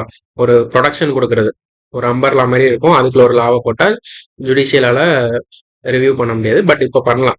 ஓகே, 9வது அட்டவணை கிட்டத்தட்ட 300 சட்டங்கள் பட்டியலில் மோர் தென் 300 இருக்கு. Okay, article 31 declares that all the state under 9th schedule are not immune to from judicial review. அரசியலமைப்பு சட்ட விதி 31 படி 9வது அட்டவணையில் உள்ள அனைத்து சட்டங்களும் நீதிபதிக்கு உட்படாது என்று தெரிகிறது. எஸ் கரெக்ட் தான். பட் இது எல்லாமே ஃபர்ஸ்ட் இனிஷியலா கொண்டு வரப்ப இருந்துச்சு. அடுத்து சுப்ரீம் கோர்ட் லேட்டரா என்ன சொல்லிட்டாங்கன்னா நீதி புனராய்வுக்கு உட்படுன்னு சொல்லிட்டாங்க. ஸோ உட்படாதுன்னு சொல்லியிருக்காங்க. இதுதான் தவறானது. Okay, option D. கீழ்கண்டவற்றுள் சரியாக பொருந்தாத கூற்றை கண்டறிய. Part 1, part 4 correct, part 6 correct, part 2 வந்து சிட்டிசன்ஷிப், இந்த ஃபண்டமெண்டல் டியூட்டிஸ் கொடுத்துருக்காங்க. டியூட்டிஸ் வந்து ஆக்சுவலா பார்ட் 4A. ஓகே, ஸோ இதுதான் தப்பு. நமது இந்திய அரசமைப்பின் படி மொழிகள் 8வது அட்டவணை. ஓகே, 7வது அட்டவணை டிவிஷன் ஆஃப் பவர்ஸ், 6வது ATM ஸ்கொயர், 5th ஷெட்யூல் வந்து ஷெட்யூல் ஏரியா. ஓகே, அடுத்து சூஸ் த கரெக்ட் ஸ்டேட்மெண்ட். தமிழர் 1983 ஆண்டு ராஜமன்னார் தலைமையில் மத்திய மாநில அலுவலக குழு அமைத்தது. 1969, 83 கிடையாது. ஸோ ஃபர்ஸ்ட் ஸ்டேட்மெண்ட் வர எல்லாமே தூக்கிடலாம். எல்லாமே தூக்கிட்டா ஆப்வியஸ்லி இந்த 3 தான் இருக்கு. இப்படி வந்து நம்ம டைம் சேவ் பண்ணலாம். ஓகேவா? எது நமக்கு கன்ஃபார்மா தப்புன்னு தோணுதோ இந்த மாதிரி ஆப்ஷன் வெயிட் பண்ணலாம்.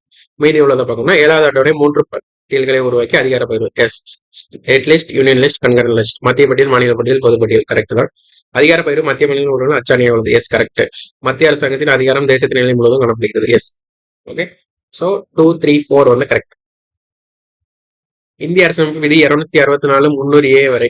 ஸோ இது எந்த ஏரியால வரும்னா நிதி உறவுகள்ல வரும். ஸோ நிதி சார்ந்தது ஃபினான்சியல் மேட்டர்னாலே பார்ட் 12 தான். ஓகே, 300A தான் ரைட் டு ப்ராப்பர்ட்டி. 44வது சட்ட திருத்தத்துல ஆர்டிகிள் 31 தூக்கி 300A மாத்தி வச்சிருப்பாங்க. அடுத்து, which schedule of the Indian constitution specifies powers, authority and responsible of panchayat. பஞ்சாயத்துனாலே 11வது. 10வது கட்சித்தாவல் தடை சட்டம். ஓகே, இந்திய அரசியலமைப்பின் எந்த சாசனத்தின் எந்த பகுதி 3 நிலை பஞ்சாயத்து நிறுவனம் இருக்குன்னா இப்பதான் சேம் கொஸ்டின். ஓகேவா? ஆக்சுவலா என்னன்னா பகுதி கேட்டிருக்காங்க. ஓகேவா? அட்டவணைன்னு கேட்கிறப்ப 11வது, பகுதின்னு கேட்கிறப்ப பகுதி 9. பகுதி 9 வந்து பஞ்சாயத்து, 9A வந்து முனிசிபாலிட்டி, 9B வந்து கோஆபரேட்டிவ் சொசைட்டிஸ். அடுத்து 146 அதே தான், திரும்ப அதே தான் கேட்குறாங்க. பஞ்சாயத்துனாலே 11th ஷெட்யூல் தான், 29 டியூட்டிஸ் இருக்கும். Which of the following schedules deals with languages? 8th schedule. கீழ்கண்டவற்றில் இந்திய அரசியலமைப்பு 11வது அட்டவணையில் இல்லாத சரத்து எதுனா 11வது அட்டவணை. 11வது அட்டவணை வந்து நமக்கு என்ன சொல்லியிருக்காங்கன்னா பஞ்சாயத்து பத்தி சொல்லியிருக்காங்க. அவங்க வந்து பஞ்சாயத்துல வந்து இதெல்லாம் இருக்கும். ஓகேவா? விலங்குகள் வதைப்படுதலே தடை செய்தல் வந்து நமக்கு வந்து டிபிஎஸ்பில இருக்கும். ஓகேவா? அதுலதான் இது இருக்கும். ஸோ வந்து பஞ்சாயத்துல அது இல்லை, 11வது ஷெட்யூல்ல அது இல்லை. நெக்ஸ்ட் டாபிக் என்னன்னா பிரியாம்பிள். பிரியாம்பிள் வந்து முகப்புரைன்னு சொல்லுவாங்க. ரொம்ப ரொம்ப முக்கியமான ஒரு டாபிக், ரொம்ப ஈஸியான டாபிக். ஒரு 10 நிமிஷத்துல படிச்சு முடிச்சிடலாம். ஸோ வந்து ஒரிஜினல் பிரியாம்பிளோட டெக்ஸ்ட்டை பார்க்கணும். இது வந்து 1976 42nd அமெண்ட்மெண்ட்டுக்கு அப்புறம் இருக்க ப்ரெசன்ட் பிரியாம்பிள். இது ஒரிஜினல் பிரியாம்பிள்ல செக்யூலர், சோசியலிஸ்ட், அதுக்கப்புறம் இந்த இன்டெகிரிட்டி, இந்த வார்த்தைகள்லாம் இல்லை. அதெல்லாம் 42வது சட்ட திருத்தத்துல தான் சேர்த்தாங்க இந்திரா காந்தி பீரியட்ல. ஸோ வந்து இதுதான் பிரியாம்பிள். எவ்ரி வேர்டு முக்கியம். ஏன்னா ஒரு பிவைக்குள்ள இந்த சென்டென்ஸை கொடுத்து இது இது இதுதான் கொடுத்துருக்காங்களா, இது இந்த ஆர்டர்ல தான் இருக்கான்ற மாதிரிலாம் கேட்டிருந்தாங்க. ஸோ பிரியாம்பிள்ல வந்து எவ்ரி வேர்டு வந்து நம்ம வித் மீனிங்கோட படிச்சிட்டோம்னா ரொம்ப ஈஸி. எப்படி ஸ்டார்ட் ஆகுதுன்னா we the people of India having a solemnly resolved to constitute India into a sovereign socialist secular democratic republic. அதாவது இறையாண்மை கொண்ட சமதர்ம சமயசார்பற்ற மக்களாட்சி குடியரசா நம்ம கொண்டு வரோம். இதுல வந்து என்னெல்லாம் இருக்குன்னா ஜஸ்டிஸ் நீதி, சமூக பொருளாதார அரசியல், அடுத்து liberty of thought, expression, belief, faith, worship எல்லா வேர்டும் முக்கியம், அதே ஆர்டரோட முக்கியம். ஓகேவா? அடுத்து ஈக்குவாலிட்டி, சமத்துவத்தை பத்தி சொல்றாங்க. ஃப்ரெட்டர்னிட்டினா சகோதரத்துவம், இதை பத்தி சொல்லியிருக்காங்க. Assuring dignity of the individual, ஒரு தனிநபரோட கண்ணியம். எவ்ரி வேர்டு வந்து கொஸ்டினா வந்திருக்கு. ஓகேவா? அதுக்கப்புறம் இன்னொரு constituent assembly this 26th day of November 26, 1949 தான் அடாப்ட் பண்ணோம். hereby adopt, enact and give to the ourselves this constitution. இந்திய மக்களாகிய நாம் வந்து இந்த கேரக்டர்லாம் வச்சு நம்மளே இதை அடாப்ட் பண்ணி இதை நமக்கே கொடுத்துக்கிறோம். ஓகேவா? So source of the power பிரியாமல் எதை சொல்லுதுன்னா மக்களை தான் சொல்லுது. ஓகே, ஒரு அதிகாரத்தோட மூலம் யாருன்னா மக்கள் தான். ஓகேவா? இது எல்லாமே பிரியாமல்ல சொல்லியிருக்காங்க. பிரியாமல்னா நமக்கு தெரியும் இந்தியாவோட நேச்சர் என்ன, எப்படி இருக்கு, இந்தியா எப்படி ஃபங்க்ஷன் ஆகுதுன்னு ஒரு ஐடி கார்டு மாதிரி. ஓகேவா? இதை பார்த்தாலே போதும். Index page of constitution. So வந்து ஒவ்வொருத்தரும் ஒரு கமெண்ட் பண்ணியிருப்பாங்க. அல்லாடி கிருஷ்ணசுவாமி ஐயர் என்ன சொல்லியிருப்பாருன்னா நீண்ட நாள் கனவுன்னு சொல்லியிருப்பாரு. KM முன்சி என்னன்னா ஜாதகம்னு சொல்லியிருப்பாரு. பண்டிட் தாஸ் பார்கவன் சொல்லியிருப்பாருன்னா ஆன்மான்னு சொல்லியிருப்பாரு, ஒரு சாவின்னு சொல்லியிருப்பாரு, அணிகலன்னு சொல்லியிருப்பாரு. ஓகே, எர்ன்ஸ்ட் பார்கர் என்ன சொல்லியிருப்பாரு, கீ நோட்டுன்னு சொல்லியிருப்பாரு. ஸோ கீன்னு சொன்னா பார்கவா, கீ நோட்டுன்னு சொன்னா பார்கர். ஹிதயத்துல்லா இவர் முன்னாள் தலைமை நீதிபதி, அவர் என்ன சொல்லியிருப்பாருன்னா US டிக்ளரேஷன் மாதிரியே இருக்கு, அதாவது அமெரிக்க விடுதலை பிரகடனம் மாதிரியே இருக்கு, ஆனா இது அதை விட ஒரு முக்கியமானது அப்படின்னு சொல்லியிருப்பாரு. சோல் ஆஃப் த கான்ஸ்டியூஷன், அரசியலமைப்பின் ஆன்மானு இவரும் சொல்லியிருப்பாரு. ஸோ பார்கவும் சொல்லியிருப்பாரு, கிரேத்துலாவும் சொல்லியிருப்பாரு. சோல் இந்த ரெண்டு பேர்த்துக்கும், கீ நோட் இந்த ரெண்டு பேருக்கும் வந்திருக்கும். Key note. ஓகே, பால்கிவால் என்ன சொல்லியிருப்பாருன்னா ஐடி கார்டு. இதுக்கெல்லாம் ஷார்ட்கட் போட்டு ரெடி படிச்சிருப்பீங்க, ஜஸ்ட் ஒரு ரீகால் பண்றேன். காமன்ஸ், சோர்ஸ் ஆஃப் அத்தாரிட்டி, இது வந்து கேட்டிருக்காங்க. யாரு பலம்னா யாரு பவர் ஆஃப் சோர்ஸ்னா மக்கள் தான். ஓகேவா? Nature of Indian state sovereign socialist secular democratic republic. Objective, இதோட குறிக்கோள்கள் என்னன்னா நீதி கொடுக்கணும், லிபர்ட்டி, ஈக்குவாலிட்டி, ஃப்ரெட்டர்னிட்டி, சமத்துவம், சகோதரத்துவம், சுதந்திரம். ஓகே, அடுத்து எப்ப அடாப்ட் பண்ணா 26 நவம்பர் 1949. 3 கேஸ் தான். Berubari union case, Kesavananda Bharati case, LIC case. 60, 73, 95. இது என்ன சொல்லியிருப்பாங்கன்னா நாட் அ பார்ட்னு சொல்லியிருப்பாங்க பெருபாரியில. கேசவானந்த பாரதியில பார்ட்னு சொல்லியிருப்பாங்க, அமன் பண்ணிக்கலாம்னு சொல்லியிருப்பாங்க. LIC இந்தியா கேஸ்ல வந்து இன்டகிரல் பார்ட்னு சொல்லியிருப்பாங்க. பகுதி அல்ல, பகுதி சட்ட திருத்தம் செய்யலாம், ஒருங்கிணைந்த பகுதி. ஓகே, இதெல்லாம் நம்ம அப்பவே பார்த்ததுதான். நேரு வந்து குறிக்கோள் தீர்மானம் சொல்லியிருப்பாரு, ஜனவரி 22 பண்ணியிருப்போம். 42வது சட்ட திருத்தத்தை சோசியலிஸ்ட் செக்குலர் இன்டெகிரிட்டி பண்ணியிருப்பாங்க. ஓகே, பிரெஞ்சு ரிவால்யூஷன்ல இருந்து, பிரெஞ்சு புரட்சில இருந்து லிபர்ட்டி, ஈக்குவாலிட்டி, ஃப்ரெட்டர்னிட்டியும், ரஷ்யன் ரெவல்யூஷன்ல இருந்து சோசியல் அண்ட் எக்கனாமிக் பொலிட்டிக்கல் ஜஸ்டிஸும் எடுத்திருப்போம். ஓகே, அவ்வளவுதான். மொத்தமே பிரியாமல் இல்லை, இதை படிச்சாலே எல்லா கொஸ்டின்ஸும் போட்டுருவோம். ஸோ ஒரு 39 கொஸ்டின்ஸ் 19ல இருந்து 24 வரை கேட்டிருக்காங்க, பார்க்கலாம். சரியான கூற்று. இந்திய அரசு ஒரே மொழி மற்றும் லட்சியங்கள் கீழ்கண்ட இந்த அரசு செலவு ஒடுக்கப்பட்டது.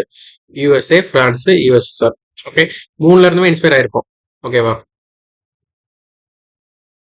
சமதர்மம் மற்றும் சமய சார்பற்ற என்ற வார்த்தைகளை இந்த அரசு சட்ட சத்தம் 42வது சட்ட திருத்தம். Consider the following statement. Preamble is a part of the constitution. Correct தான். Preamble can be amended. Correct தான். The provisions of the preamble are not enforceable by any courts. ஆமா, இது வந்து not enforceable by any court. The preamble is the source of power. கிடையாது. People is the source of power. மக்கள் தான் source of power. So 1, 2, 3 தான் correct. சமய சார்பின்மை செகுலரிசம்னா Latin மொழியில இருந்து வந்தது. ரிபப்ளிக் என்ற வேர்டு வந்து முதல்ல எங்க வந்துச்சுன்னா ரோம்ல வந்துச்சு. இதெல்லாம் ஸ்டாட்டிக் ஜிகேஸ் கொஞ்சம் பார்த்துக்கோங்க. இந்தியா மத சார்பற்ற நாடு என கூறுவதற்கு முக்கிய காரணம் மத சிறுபான்மையினருக்கு சிறப்பு பாதுகாப்பு கொடுக்குறோம். ஓகேவா? அதுதான் மத சார்பற்ற ஒரு நாடுக்கு வந்து ஒரு முக்கியமான எக்ஸாம்பிள். ஓகே, இந்திய அரசமைப்பின் முகப்புரை மற்றும் அரசு வழிகாட்டுதல்களை உள்ளடக்கிய சித்தாந்தமானது சமத்துவவாதம். ஓகே, எல்லாருமே ஈக்குவல்னு சொல்றோம்ல, அதுதான் சமத்துவவாதம். கம்யூனிசம்னா நமக்கு தெரியும் பொதுவுடைமைவாதம் சொல்லிட்டு கார்ல் மார்க்ஸ் அவங்களோட ஐடியாலஜி. தாராளவாதமா கேபிட்டலிஸ்ட் ஐடியாலஜி. பயன்பாட்டுவாதம் வந்து இருக்கு வராது. ஈக்குவாலிட்டியை பத்தி பேசுறதுதான் முகப்புரையும் டிபிஎஸ்பியும். கூற்று காரணம் அரசமைப்பு சட்டத்தின் முன்னுரை முகப்புரை என்று அழைக்கப்படுகிறது. கரெக்ட் தான். அதுக்கப்புறம் இது இந்தியாவை இறையாண்மை சமத்துவம் மதசார்பை மக்களாட்சி. கரெக்ட் தான். ஸோ ஆக்சுவலா என்னன்னா சரியா விளக்குதான்னு கேட்டா இந்த கொஸ்டினுக்கு டவுட் தான். ஓகேவா? The preface of the constitution is preamble. According to it India is sovereign society secular democratic. ரெண்டுமே கரெக்ட் தான். பட் சரியா விளக்குதான்னு கேட்டா ஆக்சுவல் கான்டெக்ட் படி பார்த்தா ரெண்டுக்குமே சம்மந்தம் இல்லை. பட் கீழே இப்படி கொடுத்துருக்காங்க. அடுத்தடுத்த லைனை ஏதோ ஒரு ஆத்தர் புக்ல இருந்து அப்படியே வச்சிருப்பாங்க. ஸோ இதுக்கு வந்து சரியா விளக்குதுன்னே போடலாம். சமய சார்பின்மை என்ற சொல் லத்தீன் வார்த்தையில இருந்து வந்திருக்காங்க. செக்யூலம் பார்த்துக்கோங்க, ஸ்கூல் புக்லேயே இருக்கு. 42வது சட்ட திருத்தம் டெமோக்ராட்டிக் புதிய சிறைசத்தை பின்னொற்று எது தவறானது. இந்த 3 வார்த்தை சேர்த்திருப்பாங்க. Socialist secular integrity. So democratic வந்து 1949 நவம்பர் 26 இருக்கும். ஓகேவா? ஜான் 26 1950 நடைமுறைக்கு வரும்போதே டெமோக்ராட்டிக் இருக்கும். சோசியலிஸ்ட் செக்குலர் இன்டெகிரிட்டி தான் லேட்டர் ஆட் பண்ணியிருக்கோம். எது தவறானதுன்னு கேட்டிருக்காங்க. ஓகேவா? அரசியலமைப்பு முறையில் மத சார்பின்மை மற்றும் சமதர்மம் என்ற சொற்களை 42வது சட்டத்திருத்தம். அந்த கொஸ்டின் தான் திரும்ப வருது. சேம் கொஸ்டின் தான். செகுலரிசம் 76. கடைசி வரி என்னன்னு கேட்டிருக்காங்கல்ல. ஸோ வந்து இதுதான் கடைசி வரி. hereby adopt, enact and give to ourselves this constitution. So அந்த ஆர்டர் அப்படியே பார்க்கணும். Adopt, enact, give ourselves to. இங்க நேஷன் ஒரு வார்த்தை கொடுத்துருக்காங்க, டெடிகேட்னு ஒரு வார்த்தை கொடுத்துருக்காங்க. ஓகேவா? டெடிகேட் நேஷன் கொடுத்துருக்காங்க. ஸோ வந்து ப்ரியாம்பல்ல இருக்க எல்லா வார்த்தையுமே கரெக்டா படிச்சுட்டா நமக்கு 1 மார்க் செக்யூர் ஆயிடும். ஓகே. மத சார்பற்ற நாடு என்ற வார்த்தை சேம் கொஸ்டின் தான் ரிப்பீட்டடா வந்துகிட்டே இருக்குது. அடுத்து கேசஸ் பத்தி கேட்டிருக்காங்க. பேசிக் ஸ்ட்ரக்சரு, அதுக்கப்புறம் பிரியாம்பிள் வந்து அதாவது அரசியலமைப்பின் அடிப்படை அம்சம், அதுக்கப்புறம் பிரியாம்பிள் வந்து ஒரு பார்ட்னு சொல்லி அதை அமெண்டும் பண்ணான்னு சொன்ன எல்லா கேஸுமே கேசவானந்தம் பாரதி 1973. ஓகே. இந்திய அரசியலமைப்பின் முன்னுரை தான் அரசியலமைப்பின் முக்கிய குறிப்பு, அதாவது கீ நோட்டு சொன்னல எர்னஸ்ட் பார்க்கர். ஓகேவா? 1977 அரசியலமைப்பு முன்னுரை செயல்பட்ட கூற்று சமுதிரம். ரிப்பீட்டட் கொஸ்டின் தான். அந்த 42nd அமெண்ட்மெண்ட்ல இருந்து தான் ஃபுல் கொஸ்டின்ஸ் கேட்டிருக்காங்க. ஓகே. இதுல வந்து இறையாண்மைனா என்ன, சாவர்னிட்டினா complete political freedom from supreme authority. நமக்கு வந்து நம்மளோட ஒரு நாடு இருக்குன்னா அந்த நாட்டுக்குள்ள முழு அரசியல் சுதந்திரம் இருக்கணும், அதுதான் இறையாண்மை. அதுக்கப்புறம் சோசியலிசம். சோசியலிசம்னா என்னன்னா social change from end of all forms of inequalities. ஒரு சமத்துவத்தை தான் சோசியலிசம் சொல்லுவாங்க. ஓகேங்களா? செகுலரிசம்னா மத சார்பற்று இருக்கணும். Freedom of profess and preach and practice any religion. டெமோக்ரஸினா of the people, by the people, for the people. Abraham Lincoln சொன்ன மாதிரி. 4-3-4-1-3-2. அடுத்த ஒரு அசன் ரீசன். இந்திய மக்களாகிய நாங்கள் இந்தியாவை ஒரு இறையாண்மை கொண்ட சமத்துவம் முகவுடைய. ஓகே. ஸோ வந்து ரெண்டுமே கரெக்ட் தான், கரெக்டாக தான் எக்ஸ்பிளைன் பண்ணுது. அதே ஒரு புக்ல இருந்து அடுத்தடுத்த லைன் எடுத்து கொடுத்துட்டு கேட்குறாங்க. ஓகேவா?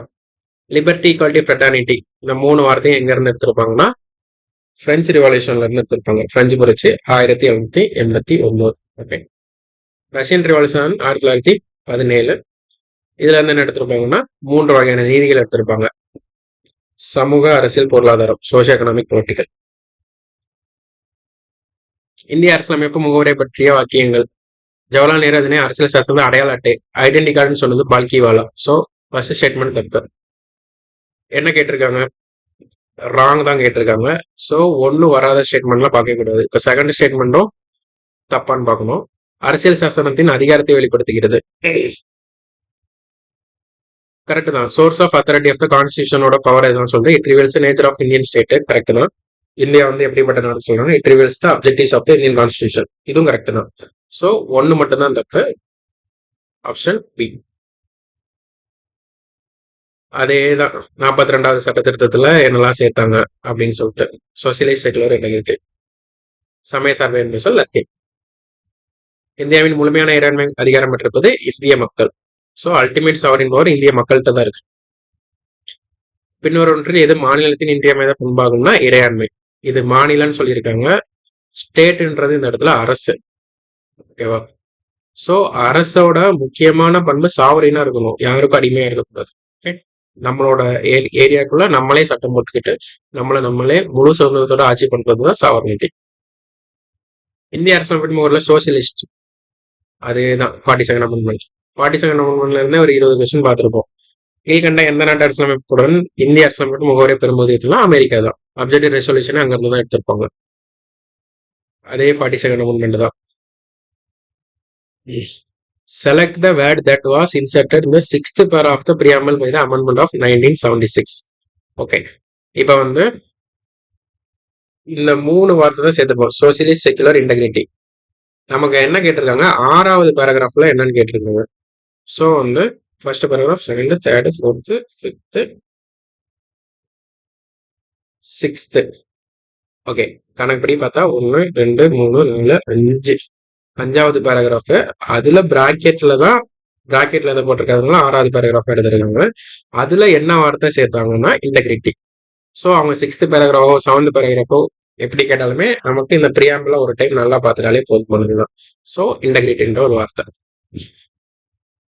பூசட் பிரியாம்பிள் தான் பொலிட்டிக்கல் ஹாரோஸ்கோப் பார்த்தோம்ல, ஜாதகம்னு சொன்னதுனாலே மூச்சிதான்.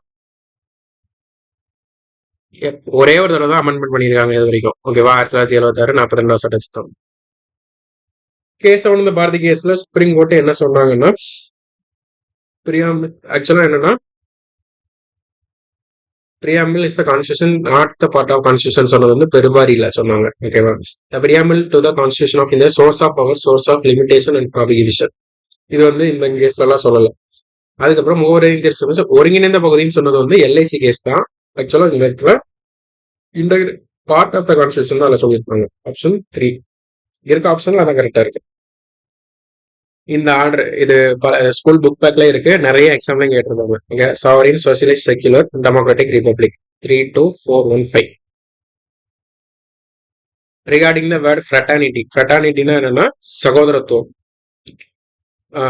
சகோதரத்துவத்துக்குனால நம்ம என்ன வந்து புரிஞ்சுக்கிறோம் அப்படின்ற மாதிரி கேட்டிருக்காங்க. அது வந்து பிராந்தியவாதத்துக்கு இடமளிக்காதுன்னு correct. It leaves room for communalism. பிராந்தியவாதம்னா ஒவ்வொரு ஸ்டேட்டோ இல்லைன்னா ஒவ்வொரு இடங்களோ அவங்களுக்கான மக்கள் மட்டும்தான் அங்க இருக்கணும், மற்ற மக்கள் மேல ஒரு எதிர்ப்பை தெரிவிக்கிறது தான் ரீஜனலிசம் சொல்லுவாங்க. பாசிட்டிவ்னா அவங்களுக்கான உரிமைகளை கேட்கறது, நெகட்டிவ்னா மற்ற மக்களுக்கு எதிர்ப்பு தெரிவிக்கிறது. So no room for regionalism.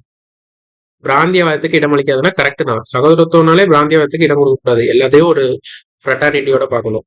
வகுப்புவாதத்திற்கு இடம் அளிக்கணும்னு கொடுத்துருக்காங்க. வகுப்புவாதம்னா இந்த மத சண்டைகள், அந்த மாதிரி சண்டைகள், அதுக்கு இடம் அளிக்க கூடாது. ஓகே, ஸோ ஆப்ஷன் பி வரவே வராது. ஓகேவா? It leaves no room for casteism. சாதியவாதத்துக்கு எதிரானதுதான் fraternity. So A and C ரெண்டுமே கரெக்ட். ஓகே, இதை அப்படியே கேட்டிருக்காங்க. ஜாதகன்னு சொன்னது யாருன்னா KMC. ஓகேவா? சாவின்னு சொன்னது யாருன்னா நமக்கு கீ நோட்னு சொன்னது வந்து Ernest Barker. Soul of the constitution சொன்னது வந்து நமக்கு தர்குதாஸ் பார்கவ். பாரடைஸ் ஆஃப் லாயர்னு சொன்னது வந்து ஐவர்ஜெனிக்ஸ். ஓகேவா? பாரடைஸ் ஆஃப் லாயர்ஸ் வந்து பிரியாம்பிளுக்கு சொல்லியிருக்க மாட்டாங்க, காமனா கான்ஸ்டியூஷனை பத்தி சொல்லியிருக்காங்க. ஸோ அதுல கேட்டுருக்கீங்க. இந்த 3 தான் பிரியாம்பிளோட ரிலவன்ஸ் தான். மதசார்பின்மை 42 amendment. Secular state. Okay, Indian constitution secular state, சமய சார்பற்ற அரசு நம்ம சொல்றோம். அதுக்கு வந்து என்ன அர்த்தம் அப்படின்னு கேட்டுருக்காங்க. எல்லா ரிலிஜனையுமே ஈக்குவலா பாக்குறோமா? Yes. State shall not uphold any religion as the state religion. அரசுக்குன்னு தனியா அந்த மதம் கிடையாதா? ஆமா, கிடையாது. Secularism is the basic structure of Indian constitution. Yes, correct. ஓகேவா? இந்த அரசோட அடிப்படை இதுலயே இந்தியா மதசார்பற்ற நாடு சொல்லியிருக்காங்க. State neglect all religions. அதாவது இது என்னன்னா, செக்குலரிசத்துல 2 இருக்கு மதசார்பின்மையில. பாசிட்டிவ்னு ஒன்று இருக்கு, நெகட்டிவ்னு இருக்கு. பாசிட்டிவ் இருக்கிறப்ப எல்லா மதங்களையும் ஈக்குவலா ட்ரீட் பண்ணா பாசிட்டிவ், எல்லா மதத்தையும் புறக்கணிச்சா நெகட்டிவ். நம்ம வந்து பாசிட்டிவ் செக்குலரிசம் தான் இந்தியாவில் யூஸ் பண்ணுவோம். ஸோ அனைத்து மதங்களையும் புறக்கணிக்கிறதுன்றது தப்பு. So 1, 2, 3, 4 are correct, 4 only incorrect. அதேதான் 47 அமெண்ட்மெண்ட். NA பால்கிவால் என்ன சொல்லியிருப்போம்னா ID card, horoscope, Munshi. Okay, key note Ernest Barker. So அதோட பிரியாம்பிள் முடிஞ்சிருச்சு. நெக்ஸ்ட் வந்து தேசிய சின்னங்கள். தேசிய சின்னங்கள்ல வந்து நமக்கு ஒரு தேசிய அளவுலையும் பார்க்கணும், நம்ம மாநில அளவுலையும் பார்க்கணும். National and state level both is important. அதுல வந்து நமக்கு தேசிய லெவல்ல பார்த்தோம்னா ஒரு 17 சின்னங்கள் இருக்கும். மாநில லெவலில் 10க்கு மேற்பட்டது இருக்கு. அதை வந்து சோர்ஸ் என்னன்னா அதுல 6th standard social science book எடுத்து பார்த்தோம்னா அதுல நேஷனல் சிம்பிள்ஸ்னு ஒரு லெசனே இருக்கும். அது ஃபுல்லா படிச்சுட்டு ஜஸ்ட் நீங்க அடுத்த விக்கிபீடியால பார்த்தா கூட போதும். ஓகேவா? நல்ல டீடைல்டா கொடுத்துருப்பாங்க. இதுல கொஸ்டின்ஸ் எப்படி கேட்கறாங்கன்னா அந்த டேட் கேட்குறாங்க, அதுக்கப்புறம் அதோட சயின்டிபிக் நேம்ஸ் கேட்குறாங்க. ஓகேவா? ஸோ வந்து இப்போ நம்ம பீகாக்னு எடுத்துட்டோம்னா மயிலோட அறிவியல் பெயர் என்ன, அதுவும் சேர்த்து படிக்கிற மாதிரி இருக்கும். ஓகேவா? ஸோ அந்த இயர் பார்த்துக்கணும், அப்புறம் அதோட சயின்டிபிக் நேம், இதை வச்சு தான் மோஸ்ட்லி கேட்குறாங்க. டேட்ஸ் எந்த தேதியில் அடாப்ட் பண்ணாங்க, எந்த இயர் ஃபர்ஸ்ட் பாடினாங்க, ஸோ அந்த மாதிரி எல்லாம் கேட்குறாங்க. ஓகேவா? ஸோ இதோட கிளான்ஸ் பார்க்கலாம்னா தேசிய லெவல்ல இருக்க சின்னங்கள் வந்து நமக்கு ஒரு 17 சின்னங்கள் இருக்கு. ஓகேவா? ஒவ்வொன்றா பார்க்கலாம். நேஷனல் ஃபிளாக் நமக்கு தெரியும், மூவர்ண கொடி. எப்போ அடாப்ட் பண்ணாங்கன்னா 22 ஜூலை 1947 அடாப்ட் பண்ணியிருப்பாங்க. ஒவ்வொரு கலரும் ஒவ்வொன்று ரெப்ரசென்ட் பண்ணும். 24 ஆரங்கள் இருக்கும் அசோக சக்கரால இருந்து, அது 24 மணி நேரத்தை குறிக்குது. முக்கியமான இது என்னன்னா அதோட லென்த் அண்ட் வித்து, நீளம் மற்றும் அகலம் 3:2 ரேஷியோல தான் இருக்கும். ஓகேவா? அப்புறம் நம்மளோட தேசிய சின்னம் 4 சிங்கங்கள் இருக்கும். நமக்கு வந்து lion pillar of Ashoka Sarnath தூண்ல இருந்து எடுத்ததுதான் வச்சிருப்பாங்க. ஜனவரி 26, 1950 தான் அதை அடாப்ட் பண்ணோம். ஓகே, அதுல வந்து முண்டக உபநிடதம்னு சொல்லுவாங்க. அதுல சத்தியமேவ ஜெயதேன்னு ஒரு வார்த்தை இருக்கும். ட்ரூத் அலோன் ட்ரைம்ஸ் அப்படின்னா வாய்மையே வெல்லும். ஓகேவா? இது நமக்கு வந்து தமிழ்நாட்டிலேயே இதுதான் யூஸ் பண்றோம்.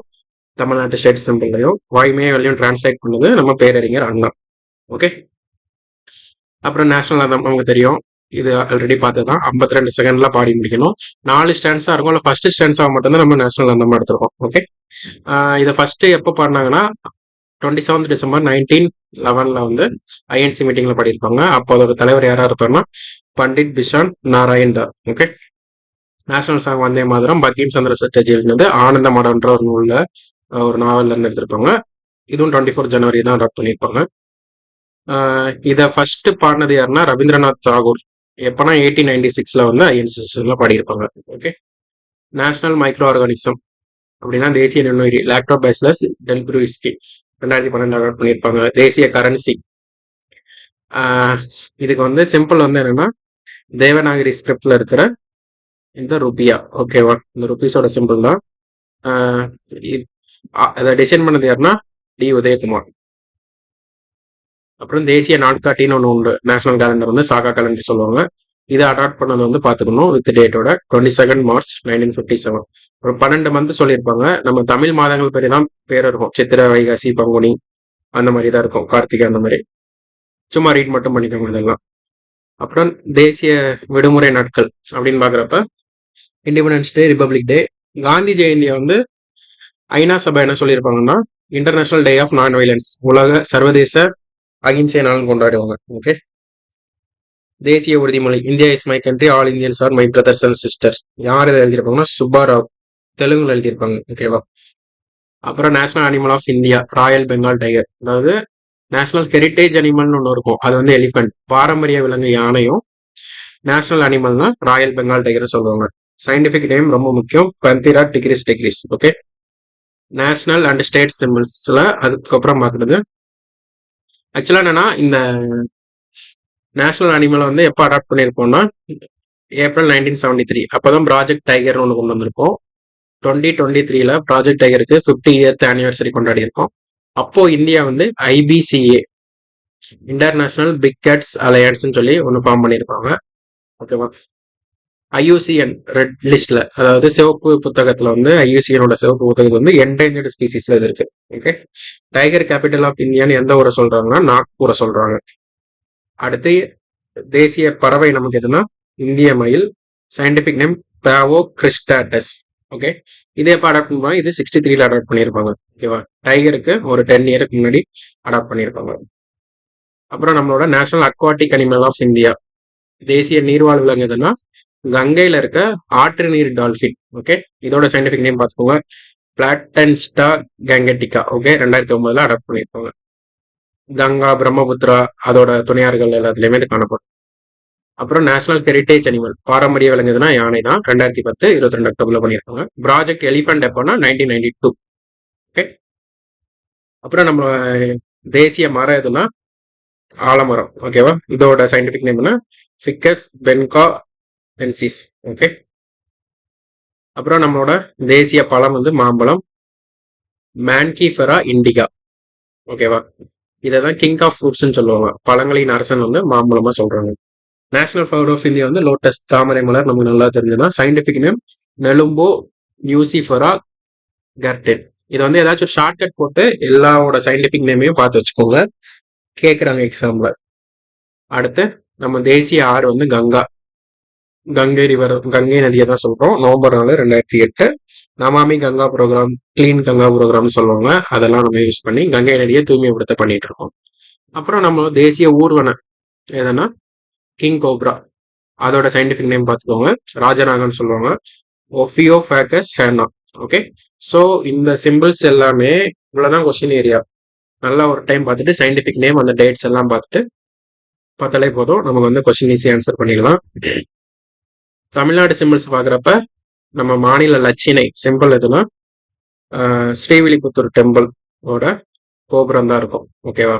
அதுல வந்து லயன் கேபிட்டல் ஆஃப் அசோகா நம்மளோட தேசிய சின்னமும் வச்சிருப்பாங்க. இந்தியன் பிளாக் இருக்கும். ஸோ இவ்வளோ சேர்ந்து தான் தமிழ்நாட்டு சின்னமா இருக்கும். எப்போ பண்ணியிருப்பாங்கன்னா 1949. பண்ணது யாருன்னா கிருஷ்ணராவ். ஓகே. ஸோ இது எல்லாமே முக்கியம். தமிழ்நாடு அரசுன்னு நம்ம எழுதியிருக்கோம். வாய்மையே வெல்லும். ஓகேவா. முண்டகோபனிடத்துல வந்து எடுத்துப்போம். சத்தியமேவ ஜெயதேவோட டிரான்ஸ்லேஷன் அண்ணா தான் டிரான்ஸ்லேஷன் பண்ணியிருப்பாங்க. நம்மளோட மாநில ஆந்தம் எதுனா மாநில பாடல் கூட சொல்லிக்கலாம். மனோன்மணியம் சுந்தரனாரோட கம்போஸ் பண்ண, மனோன்மணியம் சுந்தரனார் எழுதின மனோன்மணியம் என்ற நாவல்ல இருந்து இருக்கும். ஓகேவா. மியூசிக் கம்போஸ் பண்ணது MS விஸ்வநாதன். எப்போ அடாப்ட் பண்ணாங்கன்றது 23 நவம்பர் 1970. ஓகேவா. அடுத்து ஸ்டேட் டே. ஆக்சுவலா என்னன்னா ஸ்டேட் டே வந்து இப்போ நமக்கு ஜூலை 18 வச்சிருக்காங்க. ஓகேவா.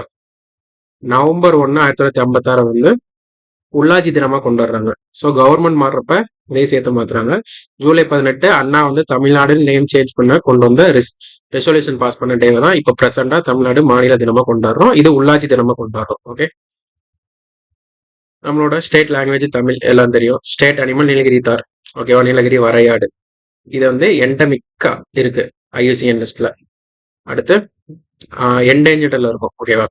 State bird common emerald dove, மரகத புறான்னு சொல்லுவாங்க. ஓகே. அடுத்து state insect Tamil yeoman, Tamil மரம்னு சொல்லுவாங்க. அந்த பட்டாம்பூச்சி அதெல்லாம் வச்சிருக்கோம். ஆக்சுவலா இது சயின்டிபிக் நேம் நான் கொடுக்கல. நீங்க வந்து ப்ரிப்பேர் பண்ணும்போது இதுக்கு சயின்டிபிக் நேம் எல்லாமே பார்த்து எழுதி வச்சுக்கோங்க, இல்லைன்னா கமெண்ட்ல சொல்லுங்க. ஓகே. ஸ்டேட் ஃப்ளவர் செங்காந்தல் மலர் தான் சொல்லுவாங்க, ஃப்ளேம் லில்லி. நம்மளோட மாநில பழம் வந்து பலாப்பழம், மொராக்கே ஃபேமிலியில இருக்கு, மொராசி ஃபேமிலி. ஓகே. அடுத்து நம்ம மாநில மரம் வந்து பனை மரம். ஓகேவா. இதுக்கு எல்லாமே சயின்டிபிக் நேம் வந்து பார்த்துக்கோங்க. ஓகே. அப்புறம் நம்மளோட மாநில விளையாட்டு வந்து கபடி. நம்ம ஸ்டேட் டான்ஸ் வந்து பரதநாட்டியம். ஸோ அவ்வளோதான் கொஸ்டின் ஏரியா, இவ்வளோதான் ஸ்டாட்டிக் பாயிண்டும். நேராக கொஸ்டின்ஸ் பார்க்கலாம். மொத்தமாக 2019 இருந்து 24 வரை ஒரு 18 கொஸ்டின்ஸ் கேட்டிருக்காங்க. ஜனகணமன வந்து எப்போ பாடினாங்க ஃபர்ஸ்ட் டைம் அப்படின்னா 1911 கல்கத்தா செஷன்ல பாடியிருக்காங்க. ஓகே. இதான் நம்ம நேஷனல் ஆந்தம். ஜனகணமான பாடல் எப்போது இந்திய தேசிய கீதமாக ஏற்றுக்கொள்வது, அதாவது 24 ஜனவரி 1950 தான் ஏற்றுக்கொண்டோம். நேஷனல் ஆந்தம் அப்பதான் ஏற்றுப்போம். நேஷனல் சாங் வந்தே மாதரமும் அப்பதான் நம்ம அடாப்ட் பண்ணியிருப்போம். ரெண்டும் ஒரே நாள் தான் பண்ணியிருப்போம். சேம் கொஸ்டின் தான் ரிப்பீட் ஆயிருக்கு. மயில வந்து எப்போ தேசிய பறவை 1963. ஸோ நவம்பர் 4 2008 தான் கங்கையை வந்து நம்ம நேஷனல் ரிவரா அறிவிச்சிருக்கோம். ஓகேவா. அப்போ பிரதமர் வந்து டாக்டர் மன்மோகன் சிங். நேஷனல் கேலண்டர் நமக்கு தேசிய நாள்காட்டி எதுனா சாகா கேலண்டர் தான். ஸோ சொன்ன மாதிரி லோட்டஸோட பொட்டானிக்கல் நேம், அதோட சயின்டிபிக் நேம், தாவரவியல் பெயர் என்னன்னு கேட்குறாங்க, நெலம்போ நியூசிஃபரா. வந்தே மாதரம் என்ற பாடலை சான்ஸ்கிரிட்ல ஏற்றது பக்கிம் சந்திர சட்டர்ஜி. ஆனந்த மடன்ற நாவல்ல எழுதியிருப்பாங்க. ஓகே. தேசிய கொடியின் வடிவமைப்பு இந்திய அரசு விமர்சனம் ஏற்றுக்கொள்ளப்பட்டது 22 ஜூலை. எப்போ பிளாக வந்து நம்ம அடாப்ட் பண்ணோம் அப்படின்ற கொஸ்டின். சத்தியமேவ ஜெயதே வந்து எந்த ஸ்கிரிப்ட்ல எழுதியிருப்பாங்கன்னு கேட்பாங்க. தேவநாகரி ஸ்கிரிப்ட்ல எழுதியிருப்பாங்க. சான்ஸ்கிரிட்ல உள்ளது தேவநாகரி ஸ்கிரிப்ட்ல எழுதியிருப்பாங்க. அதை தமிழ்ல வாய்மையே வெல்லும் அப்படின்னு சொல்லி நம்ம எழுதியிருப்போம். வந்தே மாதரம் என்ற பாடல் சான்ஸ்கிரிட்ல தான் எழுதியிருப்பாங்க. ஓகேவா? பக்கிம் சந்திர சட்டர்ஜி. ஸோ ரிப்பீட்டட் கொஸ்டின் தான், எப்போ வந்து அதை பாடினாங்கன்னு சொல்லிட்டு. தமிழ்நாட்டின் மாநில மலராக எது விளங்குகிறது? ஓகேவா? அதோட சயின்டிபிக் நேம் தான் கேட்டிருக்காங்க. ஸோ வந்து சயின்டிபிக் நேம் வந்து ரொம்ப முக்கியம். இப்படியும் கொடுத்த கொஸ்டின் கேட்கலாம், ஈஸியா மார்க் வாங்கிட்டு போயிடலாம். நேஷனல் அக்வாட்டிக் அனிமல் வந்து ரிவர் டால்ஃபின், பார்த்ததுதான். உதயகுமார் வந்து நமக்கு ருப்பியோட சிம்பிளை வந்து டிசைன் பண்ணியிருப்பாரு. வேங்கட சுப்பராவ் வந்து பிளட்ஜ் உறுதிமொழி பண்ணியிருப்பாரு. பிங்காலி வெங்கையா தான் நம்மளோட தேசிய கொடியை வடிவமைச்சிருப்பாரு. ஓகே, ஆனந்தமான நாவல்ல இருந்து தான் வந்தே மாதரம் இருந்திருக்கும். எப்ப வந்தே மாதரம் ஃபர்ஸ்ட் டைம் பாடினாங்க அப்படின்னு சொன்னாங்கன்னா 1896 கல்கத்தா மாநாட்டில் பாடியிருப்பாங்க. எல்லாமே அங்க பார்த்ததுதான். வந்தே மாதரன் சொன்னது யாரு? பங்கிம் சந்திர சட்டர்ஜி. ஸோ எல்லாமே ரிப்பீட்டட் கொஸ்டின் தான். ஒரு 2 அது குறிப்பிட்ட ஏரியா மட்டும் பார்த்தா போதும். ஓகே, நெக்ஸ்ட் நம்ம பாக்குறது வந்து salient features of Indian constitution. அதாவது இந்திய அரசியலமைப்போட முக்கிய கூறுகள் இல்லைன்னா சிறப்பு இயல்புகள்னு சொல்லுவாங்க. ஓகேவா? ஒரு 17 சாலியன் ஃபீச்சர்ஸ் இருக்கும். லட்சுமிகாந்தில் பார்த்தீங்கன்னா வரிசையை கொடுத்துருப்பாங்க. என்னன்னா லென்த்தியஸ்ட் ரிட்டன் கான்ஸ்டியூஷன், அதாவது எழுதப்பட்ட நீண்ட அரசியலமைப்பு. நிறைய சோர்ஸ்ல இருந்து எடுத்திருப்போம். கிட்டத்தட்ட ஒரு 60+ கண்ட்ரில இருந்து கொஞ்சம் கொஞ்சமா எடுத்திருக்கோம். ஓகேவா? ரெஜிடிட்டி இருக்கும், ஃபிளெக்சிபிலிட்டியும் இருக்கும். ஓகேவா? அடுத்து federal system with unitary bias, அதாவது கூட்டாட்சி இருக்கும், ஆனா வந்து ஒன்றிய அரசுக்கு வந்து அதிக சலுகைகள் இருக்க மாதிரி இருக்கும், அதிக பவர்ஸ் இருக்க மாதிரி இருக்கும். பார்லிமெண்டரி ஃபார்ம் ஆஃப் கவர்மெண்ட், பாராளுமன்ற முறை தான் இருக்கும். அடுத்து பாராளுமன்றத்துக்கும் இறையாண்மை இருக்கும். நம்மளோட ஜுடிஷியல் நீதித்துறைக்கும் வந்து ஒரு சுப்ரீமசி இருக்கும். அதுக்கடுத்து இண்டிபெண்டன்ட் ஜுடிஷியரி. ஜுடிஷியரி வந்து 3 ஆர்கனா பிரிச்சிருப்பாங்க நம்மளோட கான்ஸ்டியூஷன்ல. லெஜிஸ்லேஷன் சட்டமன்றம், எக்ஸிக்யூட்டிவ் நிர்வாகம், அடுத்து ஜுடிஷியரி. ஸோ இந்த 3மே தனித்தனியா இருக்கும். அதில் ஜுடிஷியரி மட்டும் இண்டிபெண்டா இருக்கும். அது இவங்க இதுல தலையிட மாட்டாங்க, அவங்க இதுல தலையிட மாட்டாங்க. ஸோ இண்டிபெண்டா ஜுடிஷியரி இருக்கிறதுனாலதான் நமக்கு வந்து சரியான நியாயம் கிடைக்குன்றதுக்காக அப்படி வச்சிருப்பாங்க. ஓகே, அதுக்கப்புறம் integrate fundamental rights, DPSP duties, secular state சமய சார்பற்ற நாடு, யூனிவர்சல் அடல்ட் பிரான்ச்சைஸ், 18 வயசு இருந்தால் எல்லாருமே ஓட்டு போடலாம், யாருக்கும் ஓட்டுரிமை இல்லைன்னா தடுக்க முடியாது. ஓகே, அதுக்கப்புறம் சிங்கிள் சிட்டிசன்ஷிப், ஒற்றை குடியுரிமை தான் தராங்க. இண்டிபெண்டன்ட் பாடிஸ் நிறைய இருக்கு. அதுக்கப்புறம் எமர்ஜென்சி ப்ரொவிஷன் இருக்கு, 3 அடுக்கு அரசாங்கம் இருக்கு, கோஆபரேட்டிவ் சொசைட்டிஸ் இருக்கு. ஸோ இந்த 17 சேலியன் ஃபீச்சர்ஸா லட்சுமிகாந்த்ல சொல்லியிருப்பாங்க. ஸோ இதுல இருந்து என்ன கொஸ்டின்ஸ் கேட்டிருக்காங்க அப்படின்னு சொல்லி பார்க்கலாம். ரூல் ஆஃப் லா, சட்டத்தின் ஆட்சின்னு சொல்றாங்க. சட்டத்தின் ஆட்சி எனும் கருத்தாக்கத்தை சரியாக விளக்கும் கூற்றுகளை தேர்ந்தெடுக்கும்னு சொல்லி கேட்டிருக்காங்க. ஓகே,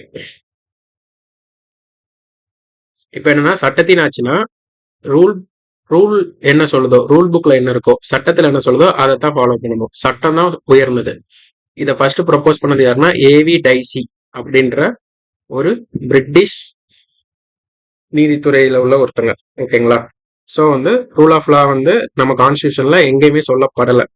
ஆனா இன்டைரக்டா நம்ம ரூல் ஆஃப் லாவை தான் ஃபாலோ பண்றோம். கான்ஸ்டியூஷன்ல என்ன இருக்கோ, ஆக்ட் என்ன சொல்லுதோ அதை தான் நம்ம ஃபாலோ பண்றோம். ஓகேவா? ஸோ அதுல வந்து கரெக்டான ஸ்டேட்மெண்ட் என்ன அப்படின்னு சொல்லி கேட்குறாங்க. சட்டத்தின் ஆட்சி என்பது சட்டத்தை அரசியலில் இருந்து மீட்டெடுப்பது. ஸோ வந்து பாலிடிக்ஸை தாண்டி நம்ம சட்டம் தான் மேலோங்கி இருக்கும், அதை சொல்றாங்க. Correct. Rule of law means state can have different laws for different segments of people. அப்படிலாம் கிடையாது. சட்டத்தின் முன் அனைவரும் சமம். பணக்காரனுக்கு ஒரு சட்டம், ஏழைக்கு ஒரு சட்டம் எல்லாம் கொடுக்கக்கூடாது. ஸோ டிஃப்ரெண்ட் லா வந்து டிஃப்ரெண்ட் பீப்புளுக்கு கொடுக்க மாட்டாங்க. Rule of law means equality before law. இதுதான் கரெக்ட். சட்டத்தின் முன் அனைவரும் சமம், இது சமம். Rule of law is premised upon the divine origin of state. சட்டத்தின் ஆட்சி என்பது இறைவெளி கோட்பாட்டை முன்வைத்து செயல்படும். இறைவெளி கோட்பாட்டுல சட்டத்தை முன் வச்சுதான் செயல்படுவோம். ஓகேவா? கடவுளை வச்சு செயல்பட மாட்டோம். ஸோ 1, 3 தான் கரெக்ட். சோசியலிஸ்ட் பிரின்சிபல் எம்பாடி இந்த கான்ஸ்டியூஷன் பேஸ்ட் ஆன், அதாவது சோசியலிச கோட்பாடு வந்து நம்ம கான்ஸ்டியூஷன்ல எதை பேஸ் பண்ணி வச்சிருக்கோம் அப்படின்னு சொல்லி கேட்குறாங்க. Influence of socialist ideals on state activity, அதாவது ஒரு அரசு நடவடிக்கையில சோசியலிச கருத்துக்கள் இருக்குதா? எஸ், இருக்குது. சோசியலிச கருத்துக்கள் வந்து எல்லாத்துக்கும் எல்லாமே பிரிச்சு கொடுக்கணும், செல்வம் வந்து ஒரே இடத்துல, வெல்த் வந்து ஒரே இடத்துல கான்சன்ட்ரேட் ஆகக்கூடாது அப்படின்றது தான் இது. கவர்மெண்ட் வந்து முக்கியமான செக்டர்ஸ்லாம் கவர்மெண்டே வச்சிருக்கணும். பிரைவேட்டோட இன்ஃப்ளூயன்ஸ் வந்து கம்மியா இருக்கணும். இதுதான் சோசியலிசத்தோட தாக்கம். ஸோ அரசு நடவடிக்கைகள சோசியலிசம் தாக்கம் இருக்குதா? எஸ், இந்தியா அப்படிதான் ஃபாலோ பண்றோம். ஆனா நம்ம சோசியலிசத்துல இருந்து போஸ்ட் எல்பிஜி 1991 ரிஃபார்ம்ஸ்க்கு அப்புறம் கேபிட்டலிசம் முதலாளித்துவத்தை தாண்டி போயிட்டு இருக்கோம். Okay, aims at establishing a democratic socialist state. Yes, நம்ம கண்ட்ரி வந்து பியூர் சோசியலிசம் கிடையாது, டெமோக்ராட்டிக் சோசியலிசம், ரெண்டுமே கரெக்ட் தான். அதுக்கப்புறம் கிழக்கு ஐரோப்பிய கூட்டு சோசியலிச முறையை போன்றது அப்படிலாம் கிடையாது. நம்மளோட சோசியலிசம் வந்து யூஎஸ்எஸ்ஆர், கியூபா அந்த மாதிரி அங்க இருந்து எடுத்திருப்போம். ஸோ வந்து அது இல்ல முழுமையான மார்க்சியத்தின் தாக்கம் அப்படிலாம் கிடையாது. இந்தியாவுக்கு ஏற்ற மாதிரி நம்ம அடாப்ட் பண்ணியிருப்போமே தவிர கம்ப்ளீட் மார்க்சிசம் கிடையாது, 100% கிடையாது. ஸோ 1 and 2 இந்த ரெண்டு தான் நம்ம 42வது அமெண்ட்மெண்ட்ல சேர்த்த சோசியலிசத்தோட மீனிங். ஓகே, 1, 2 தான் சரி. மதசார்பற்ற மக்களாட்சி பற்றிய பின்வரும் சொற்றொடரில் எது எவை சரியானது? Okay, state will not be controlled by any religion. Correct தான். மதசார்பற்ற ஒரு அரசா இருந்தோம்னா எந்த ஒரு மதத்துக்கும் கட்டுப்படுத்தக்கூடாது, மதத்தாலும் கட்டுப்படுத்தப்படாம இருக்கணும். Okay, so 1 correct. ஒருவருடைய மதத்தின் நிமித்தம் அவர்கள் மீது அரசு பாகுபாடு காட்டும் அப்படிலாம் கிடையாது. அவங்க எந்த மதமா இருந்தாலும் கவர்மெண்ட் அவங்களுக்கு ஈக்குவல் ரைட்ஸ் தான் கொடுக்கணும். ஸோ 2வது வந்து தப்பு. ஒருவர் எந்த மதத்தை பின்பற்ற விரும்புகிறாரோ அதை கடைபிடிக்கும் உரிமையை அரசு அனைவருக்கும் உறுதி செய்கிறது. எஸ், நம்ம ஃபண்டமெண்டல் ரைட்ஸ்லேயே கொடுத்துருக்கோம், நமக்கு விரும்பின ஒரு மதத்தை வந்து நம்ம ஃபாலோ பண்ணலாம் அப்படின்னு சொல்லிட்டு. ஸோ ஆப்ஷன் 1 and 3 தான் கரெக்ட். இந்த செக்யூலர் அப்படின்ற வார்த்தையும் 42வது சட்டத்திட்டத்தில் தான் சேர்த்திருப்பாங்க. எந்த கருத்தியல் இந்தியாவின் ஒற்றுமையை பாதுகாக்கும்? முதலாளித்துவம் வந்து முதலாளிகள் பிரைவேட்டைசேஷனுக்கு அதிகமா கொண்டு போகும். தனியார் மையம் அதிகமா போறதுனால மக்களுக்கு நல்லது நடக்காது. என்ன நல்லது நடக்கும்னா, பிரைவேட்டுக்கு எங்க ப்ராஃபிட் அதிகமா வருதோ அங்க இருக்க மக்களுக்கு மட்டும்தான் எல்லாமே கிடைக்கிற மாதிரி பண்ணுவாங்க. ஸோ வந்து கேபிட்டலிசம் வந்து இந்தியன் யூனிட்டிக்கு வந்து ஒரு சரியான ஐடியாலஜின்னு கேட்டா இல்ல. ஃபண்டமெண்டலிசம்னா அடிப்படைவாதம். அப்படின்னா நீங்க ஒரு எந்த கொள்கையை எடுத்தாலும் too much of anything is good for நத்திங்னு சொல்லுவாங்க. அது ஒரு நல்ல கொள்கையா இருந்தாலும் சரி, கெட்ட கொள்கையா இருந்தாலும் சரி, ஃபண்டமெண்டலிசம்ன்றது என்னைக்குமே தப்பு தான். கம்யூனலிசம்னா இந்த மத சண்டைகள் அந்த மாதிரி வர பிரச்சனைகள், அதுவுமே நமக்கு வந்து தேவையில்லை. அப்ப எந்த ஐடியாலஜி தான் நம்மளை பாதுகாக்கணும்னா செகுலரிசம், சமய சார்பின்மை. எல்லா மதத்துக்காரங்களும் ஒற்றுமையா இருக்கணும், எல்லாருக்கும் ஈக்குவல் ரைட்ஸ் கொடுக்கணும், பாதுகாக்கணும். ஸோ சமய சார்பின்மை, option D. Who described Indian constitution cooperative federalism? கூட்டுறவு கூட்டாட்சின்னு சொன்னது வந்து கிரான்வில் ஆஸ்டின். ஓகேவா? Consider the following statement and detect the correct answer. Secularism is the part of Indian constitution. Correct தான். One religious group dominate other. ஒரு மதத்தை சார்ந்தவங்க இன்னொரு மதத்தை டாமினேட் பண்ணணுமா? பண்ணக்கூடாது. The state permits the practice of any religion. அரசு எந்த மதத்தை ஃபாலோ பண்ண அனுமதிக்குதா? எஸ், அனுமதிக்கிறாங்க. The state remains neutral in religious matter. Yes, அரசு வந்து மத விவரங்கள்ல நடுநிலையோட இருக்காங்க. ஸோ 1, 3, 4 வந்து correct. Which of the following constitution is written and lengthiest in the world? India. Okay, இது வந்து சாலியன் பிக்சர்ல டைரக்டாவே கொடுத்துருவாங்க. செகுலர் இன் ரியல் சென்ஸ் மீன்ஸ், அதாவது மதசார்பற்ற அரசோட உண்மையான பொருள் என்னன்னா, அரசுக்குன்னு ஒரு மதம் இருக்கவே கூடாது. ஓகேவா? அதுதான் வெரி டைரக்ட் கொஸ்டின். அரசியலமைப்பின் மற்றொரு துணிச்சலான கூறு என்னவென்றால், இது மதசார்பற்ற அரசு நிறுவ முடியாது. கீழே மதசார்பற்ற அரசு பற்றி கருது பொருத்தமற்றது எது? ஓகே, எது பொருத்தமற்றதுன்னு கேக்குறாங்க. ஓகேவா? Does not relate to the idea of secular state. Religious equality has been provided, இது பொருத்தமானதுதான். Cultural heritage of minorities has been protected. ஆமா, மைனாரிட்டிஸோட பாரம்பரியத்தை பாதுகாக்கணும். தீண்டாமையை ஒழிக்கணும், அதுவும் கரெக்ட் தான். அதன் சில கருத்துக்கள் நாட்டின் இறையாண்மைக்கு எதிரானது. கிடையவே கிடையாது. நாட்டின் இறையாண்மைக்கு எதிரானது செகுலரிசம் கிடையாது. நாட்டின் இறையாண்மையை பாதுகாக்கிறது தான் ஆக்சுவலா secularism. Features of the Indian federal system. இந்திய கூட்டாட்சியோட சிறப்பு அம்சங்கள் எதெல்லாம்னா, டிவிஷன் ஆஃப் பவர்ஸை பிரிச்சு கொடுத்துட்டாங்க. ஓகேவா? ஸ்டேட்டுக்கு இது சென்ட்ரல், யூனியன் லிஸ்ட் இது, ஸ்டேட் லிஸ்ட் இது, கன்கரண்ட் லிஸ்ட் இதுன்னு. ஸோ ஆப்ஷன் 1 டெஃபினட்டா வரும். அப்புறம் செப்பரேஷன் ஆஃப் பவர் வந்து நமக்கு எக்ஸிக்யூட்டிவ்க்கும் ஜுடிஷியரிக்கும் தான் கொடுத்துருக்காங்க. ஸோ இது ஃபெடரல் சிஸ்டத்துக்கு வராது. ஃபெடரல் சிஸ்டம் வந்து நம்ம மெயின்லி எதை ஃபோக்கஸ் பண்றோம்னா, யூனியனுக்கும் ஸ்டேட்டுக்கும் அண்டு ஸ்டேட்ஸுக்கும். ஓகேவா? ஸோ வந்து ஆப்ஷன் 2 வராது. Independent judiciary, yes correct. Independent judiciary இருக்கிறதுனால தான் ஃபெடரல் சிஸ்டமே பாதுகாக்கப்படுது. நிறைய எமர்ஜென்சி ஸ்டேட் மேல போட்டுட்டு இருந்தாங்க. எஸ்ஆர் பொம்மைன்னு ஒரு கேஸ் இருந்ததுனால அதுல கொடுத்த ஜட்மெண்ட் படினா ஸ்டேட் மேல போடுற பிரசிடென்ட் ரூல், குடியரசுத் தலைவர் ஆட்சியே கம்மியாச்சு. ஸோ இண்டிபெண்டன்ட் ஜுடிஷியரி இருக்கனால அதெல்லாம் பாசிபிள் ஆச்சு. ஸோ 1 கண்டிப்பா வரும், 3 கண்டிப்பா வரும். லீடர்ஷிப் ஆஃப் பிரைம் மினிஸ்டர், இது ஃபெடரல் சிஸ்டம் வராது, யூனிட்டரி சிஸ்டம் வரும். ஓகேவா? ரிட்டன் கான்ஸ்டியூஷன், ஒரு எழுதப்பட்ட அரசியலமைப்பு இருக்கிறனால தான் சட்டங்களை இப்படி பிரிச்சு கொடுத்துருக்காங்க. உங்களோட ஸ்டேட் கவர்மெண்டோட ரூல் இது, சென்ட்ரல் கவர்மெண்டோட ரூல் இது, பஞ்சாயத்தோட ரூல் இதுன்னு எழுதி வச்சிருக்கோம். ஸோ அதை தான் ஃபாலோ பண்ற ரூல் ஆஃப் லா படி. ஸோ வந்து ரிட்டன் கான்ஸ்டியூஷனும் ஃபெடரல் சிஸ்டத்துக்கு ஒரு முக்கியமான feature. So 1, 3, 5 is correct answer. So இதோட வந்து இந்த செஷன் முடிஞ்சுட்டு 5 டாபிக்ஸ் பார்த்துட்டோம். 5 டாபிக்ஸ்ல உங்களுக்கு எந்த டவுட் இருந்தாலும் இல்லை ஏதாச்சும் உங்களுக்கு இம்ப்ரோவைசஸ் வேணும், வேற எதுவும் சஜஷன் இருந்தாலும் சொல்லுங்க, கமெண்ட்ல சொல்லுங்க. We will update. நல்லா படிங்க. இன்னும் 80+ டேஸ் இருக்கு குரூப் 1 பிலிம்ஸ்க்கு. வரிசை அடுத்தடுத்த எக்ஸாம்ஸ் வருது. All the very best for your preparations. அடுத்த செஷன்ல வந்து அடுத்த ஒரு 5 டாபிக்ஸ் பார்க்கலாம். தேங்க்யூ.